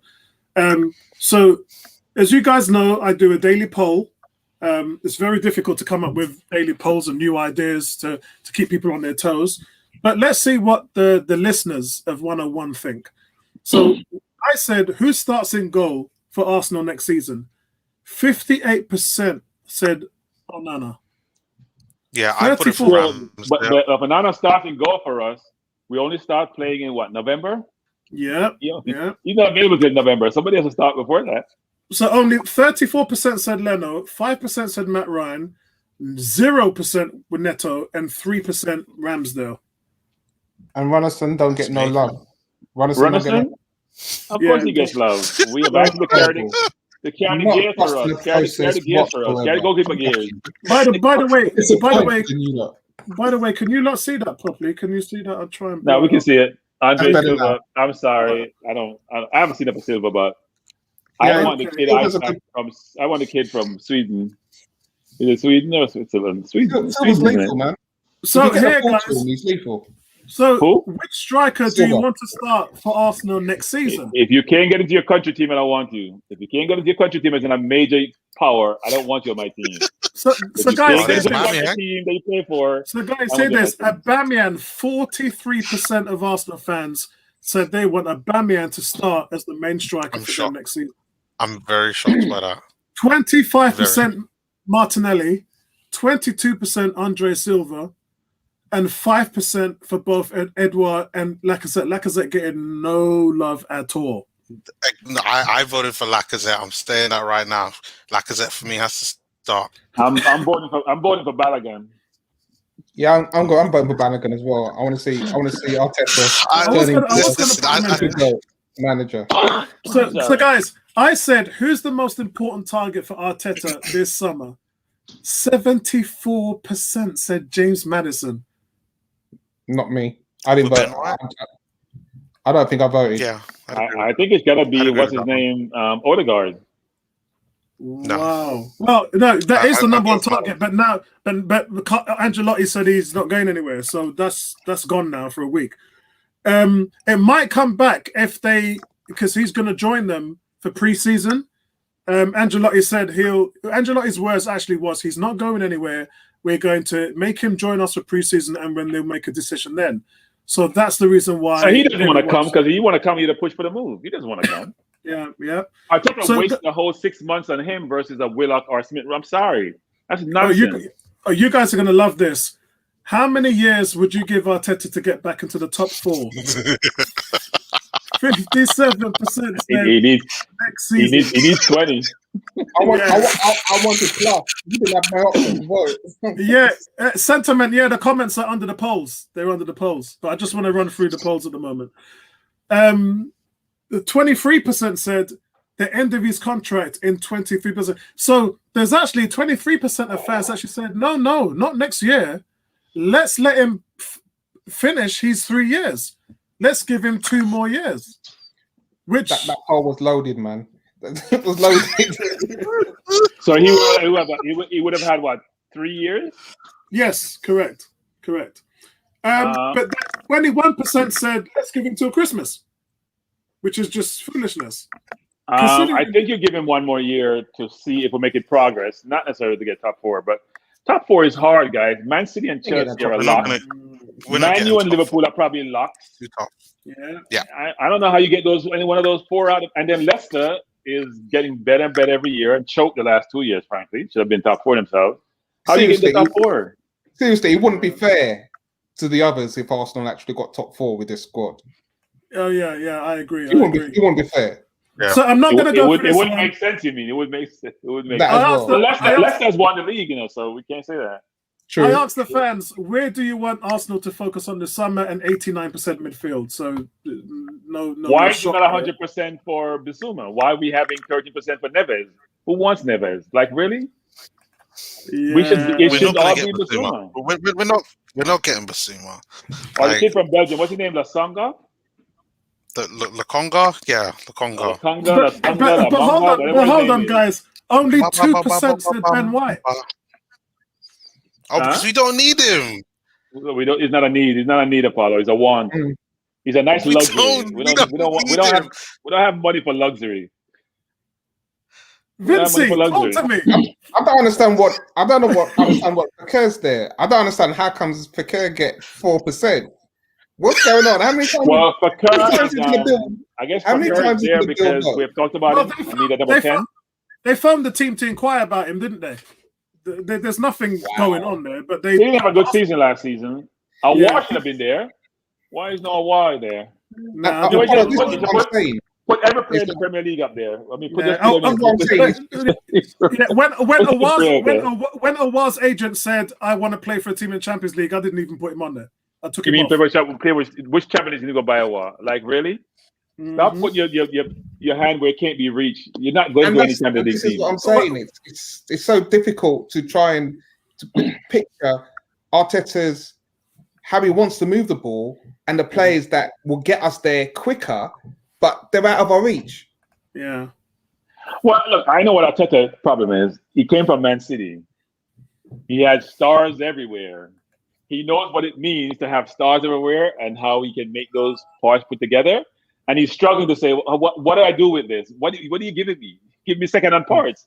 I need first-class parts. And that's why he's struggling.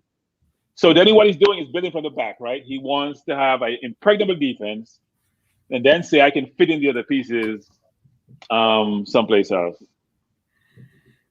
Excellent. Well, he hasn't failed, but someone said he's failed. But yeah, he has played the last 2 seasons without being injured, right? So I'm not sure what was about.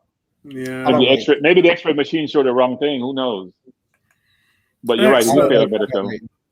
So, guys, that's it from us tonight. England get through to the last 16, and I just can't wait. Yes, we are going to cover that game because there's going to be big jokes. If they match up against Germany, Portugal, it's just look. I can't wait to see this game because they can beat Portugal, but I'm not sure Germany is difficult. My God. They can beat Portugal, but I'm not sure about. They can beat Portugal. Bertram's sipping on that eggnog right now. No, they can beat Portugal. I'm telling you. I'm not sure the right team. They bench Harry Kane. They're okay. They're not going to bench Kane. They're not going to bench Kane. He's starting. He's going to get France. He's going to play the same. He needs to play Bellingham. And Grealish. Every time they play Calvin Lewin, he scores for them, but he never gets on. But I'm saying bench Rice. Everybody keep going all about Rice. I don't rate Rice as they rate Rice. I don't think. What does Rice do? Is that improve El Nene? See, this is the reason why. This is the reason why Vardy retired from international football, because he turned around and he said, "Kane ain't gonna get dropped." What's the point? Yeah. What's the point of me being there? He's not gonna get. Look, his production in the Premier League suggests he should play, but in a tournament football, you only have so many games to differentiate yourself. He's played 3 games. He's been awful. At some point, you got to pull. But he's been withdrawn for 2 games, right? It's not like he's played every minute of every game. But if you play him today to get him a goal, that didn't work. So what do you do next round? You're going to still play him. Let's see how the press handles. Because if this was Sterling, the press would have destroyed Southgate. And I've said Sterling has scored 14 goals in the last 19 games for England. If you drop him as a coach, it makes no sense, but the press wants him dropped. So, I don't know. It's systems. International football is all about systems and an opponent. Yeah. And if you can't get that right, doesn't matter what you do for your Premiership. International is the next level. You've got to perform. If you're not performing, the game is slower though. International football is much slower. Yeah, it's much slower. It's more tactical. That's why it's so hard for us to watch. In the last 15, 20 minutes of that game, it was like suffering, man. It's watching paint dry on the wall. Yes, it was. Actually. It's difficult. So Vinci, Kane or Vardy? Vardy. Diomis, Kane or Vardy? Vardy. It's an easy one for me. Bertram, Kane or Vardy? I actually think when 2 years ago or now? I think Vardy's retired because he don't want. He's lost 2 steps. Yeah, he's lost a step. Kane, he's lost a step. The thing now with Vardy before it was a toss-up to me. Vardy will bring the midfield and the attacking players that England have in the midfield into the game better than Kane. And in certain games, that's what England have missed. movement. Yeah. So the big. Yeah, I think what Vardy does actually is he stretch the defense. Yeah. So you can't press high with Vardy, as Man City found out, and you play deep. You give me more space to maneuver and operate. But Kane is going to come deep. He doesn't stretch the defense. It makes it more challenging for England to get more room to maneuver and create more space for other players. But look, we'll see what happens in England. A lot of disappointment. England hasn't won a tournament since what, 1966? Yep, that's right. So it'll be after this. A lot of years. So, guys, any closing comments before we close it down? Viva Italia. Viva Italia. No, my comment is, Edu, please get the job done so we can all see what the hell we're going to have come. Please get the job done, Edu. Yeah, they're trying. They're trying. They're definitely they're doing more than I thought that they would do. And they need to sell. Our players are not playing for any international team. Sell them now. What's the wait for? Yeah. What's the delay for Gendouzi and Torreira? Sell them. Well, Torreira is at the Copa America, but sell them. Nobody wants them, man. Well, that's true too. So you know what? Take the £10 million. 10 players, £10 million. £100 million. 10 players wages off the wage book. We can go buy 5 players with that money. Yeah. 5 or 2. Yeah. Huh? 5 or 2. No. We shop at Vinci. We shop at the penny store, Vinci. We don't shop at Harrods. We shop at Tesco. Primark. There's no point selling them for 10 million. You're right. There's no point selling them for 10 million. You're not going to get shop at Primark with Harrods money. Yeah, well, that's what we used to do. We want to change that. We want to shop at Primark with Primark money. Yeah. That's what our players are worth. And then we can do the job, man. Maybe we look good. It doesn't have to be good material. Just look good. That's good enough. On one, Samare's the next 10 days, Samare's going to sign at Leicester. Samare within 10 days. Yes, that's what they quality player. They only buy quality for cheap price. Yeah, Leicester, as the last 2 seasons, has been injuries and just a nosedive, and it's squad. All their problems are squad based. They just don't have a big enough squad. No, they choked this year. They choked this year. They choked. I agree about the squad thing, and James Justice was injured, along with the kid Barnes, but they choked. They should have held on. Last year I could understand. They had a bunch of injuries, and they're so chill with this year, but they should have held on this year. And if West Ham doesn't want to follow the same model, then West Ham need to buy 2 or 3 good quality players. Because for West Ham to get in the top 6 next year is going to be twice as hard with the likes of Arsenal, Spurs. Yeah, I can see that dropping out. We're going to be top 6. We're top 6 next year. We're after Leicester next year. We're top 7 next year. I should be careful about top 6. We'll get 7th next year. I'm telling you, we're going to do in baby steps. We'll get 7th and then 6th and then 5th. Conference. We can do conference next year. I love football. You know I'm giving the club £250 million this year to spend. What are you talking about? £250 million. 250 million at Europa Conference. If we revamp that midfield next year, the sky's the limit for this team. That midfield is so bad that if we turn it around, especially getting goals from there, if Smith Rowe, Joe Willock, or whoever starts to provide goals from the midfield, that's going to open up a lot at the front end. The midfield is the key. If we fix that, this team's going to be dangerous, man.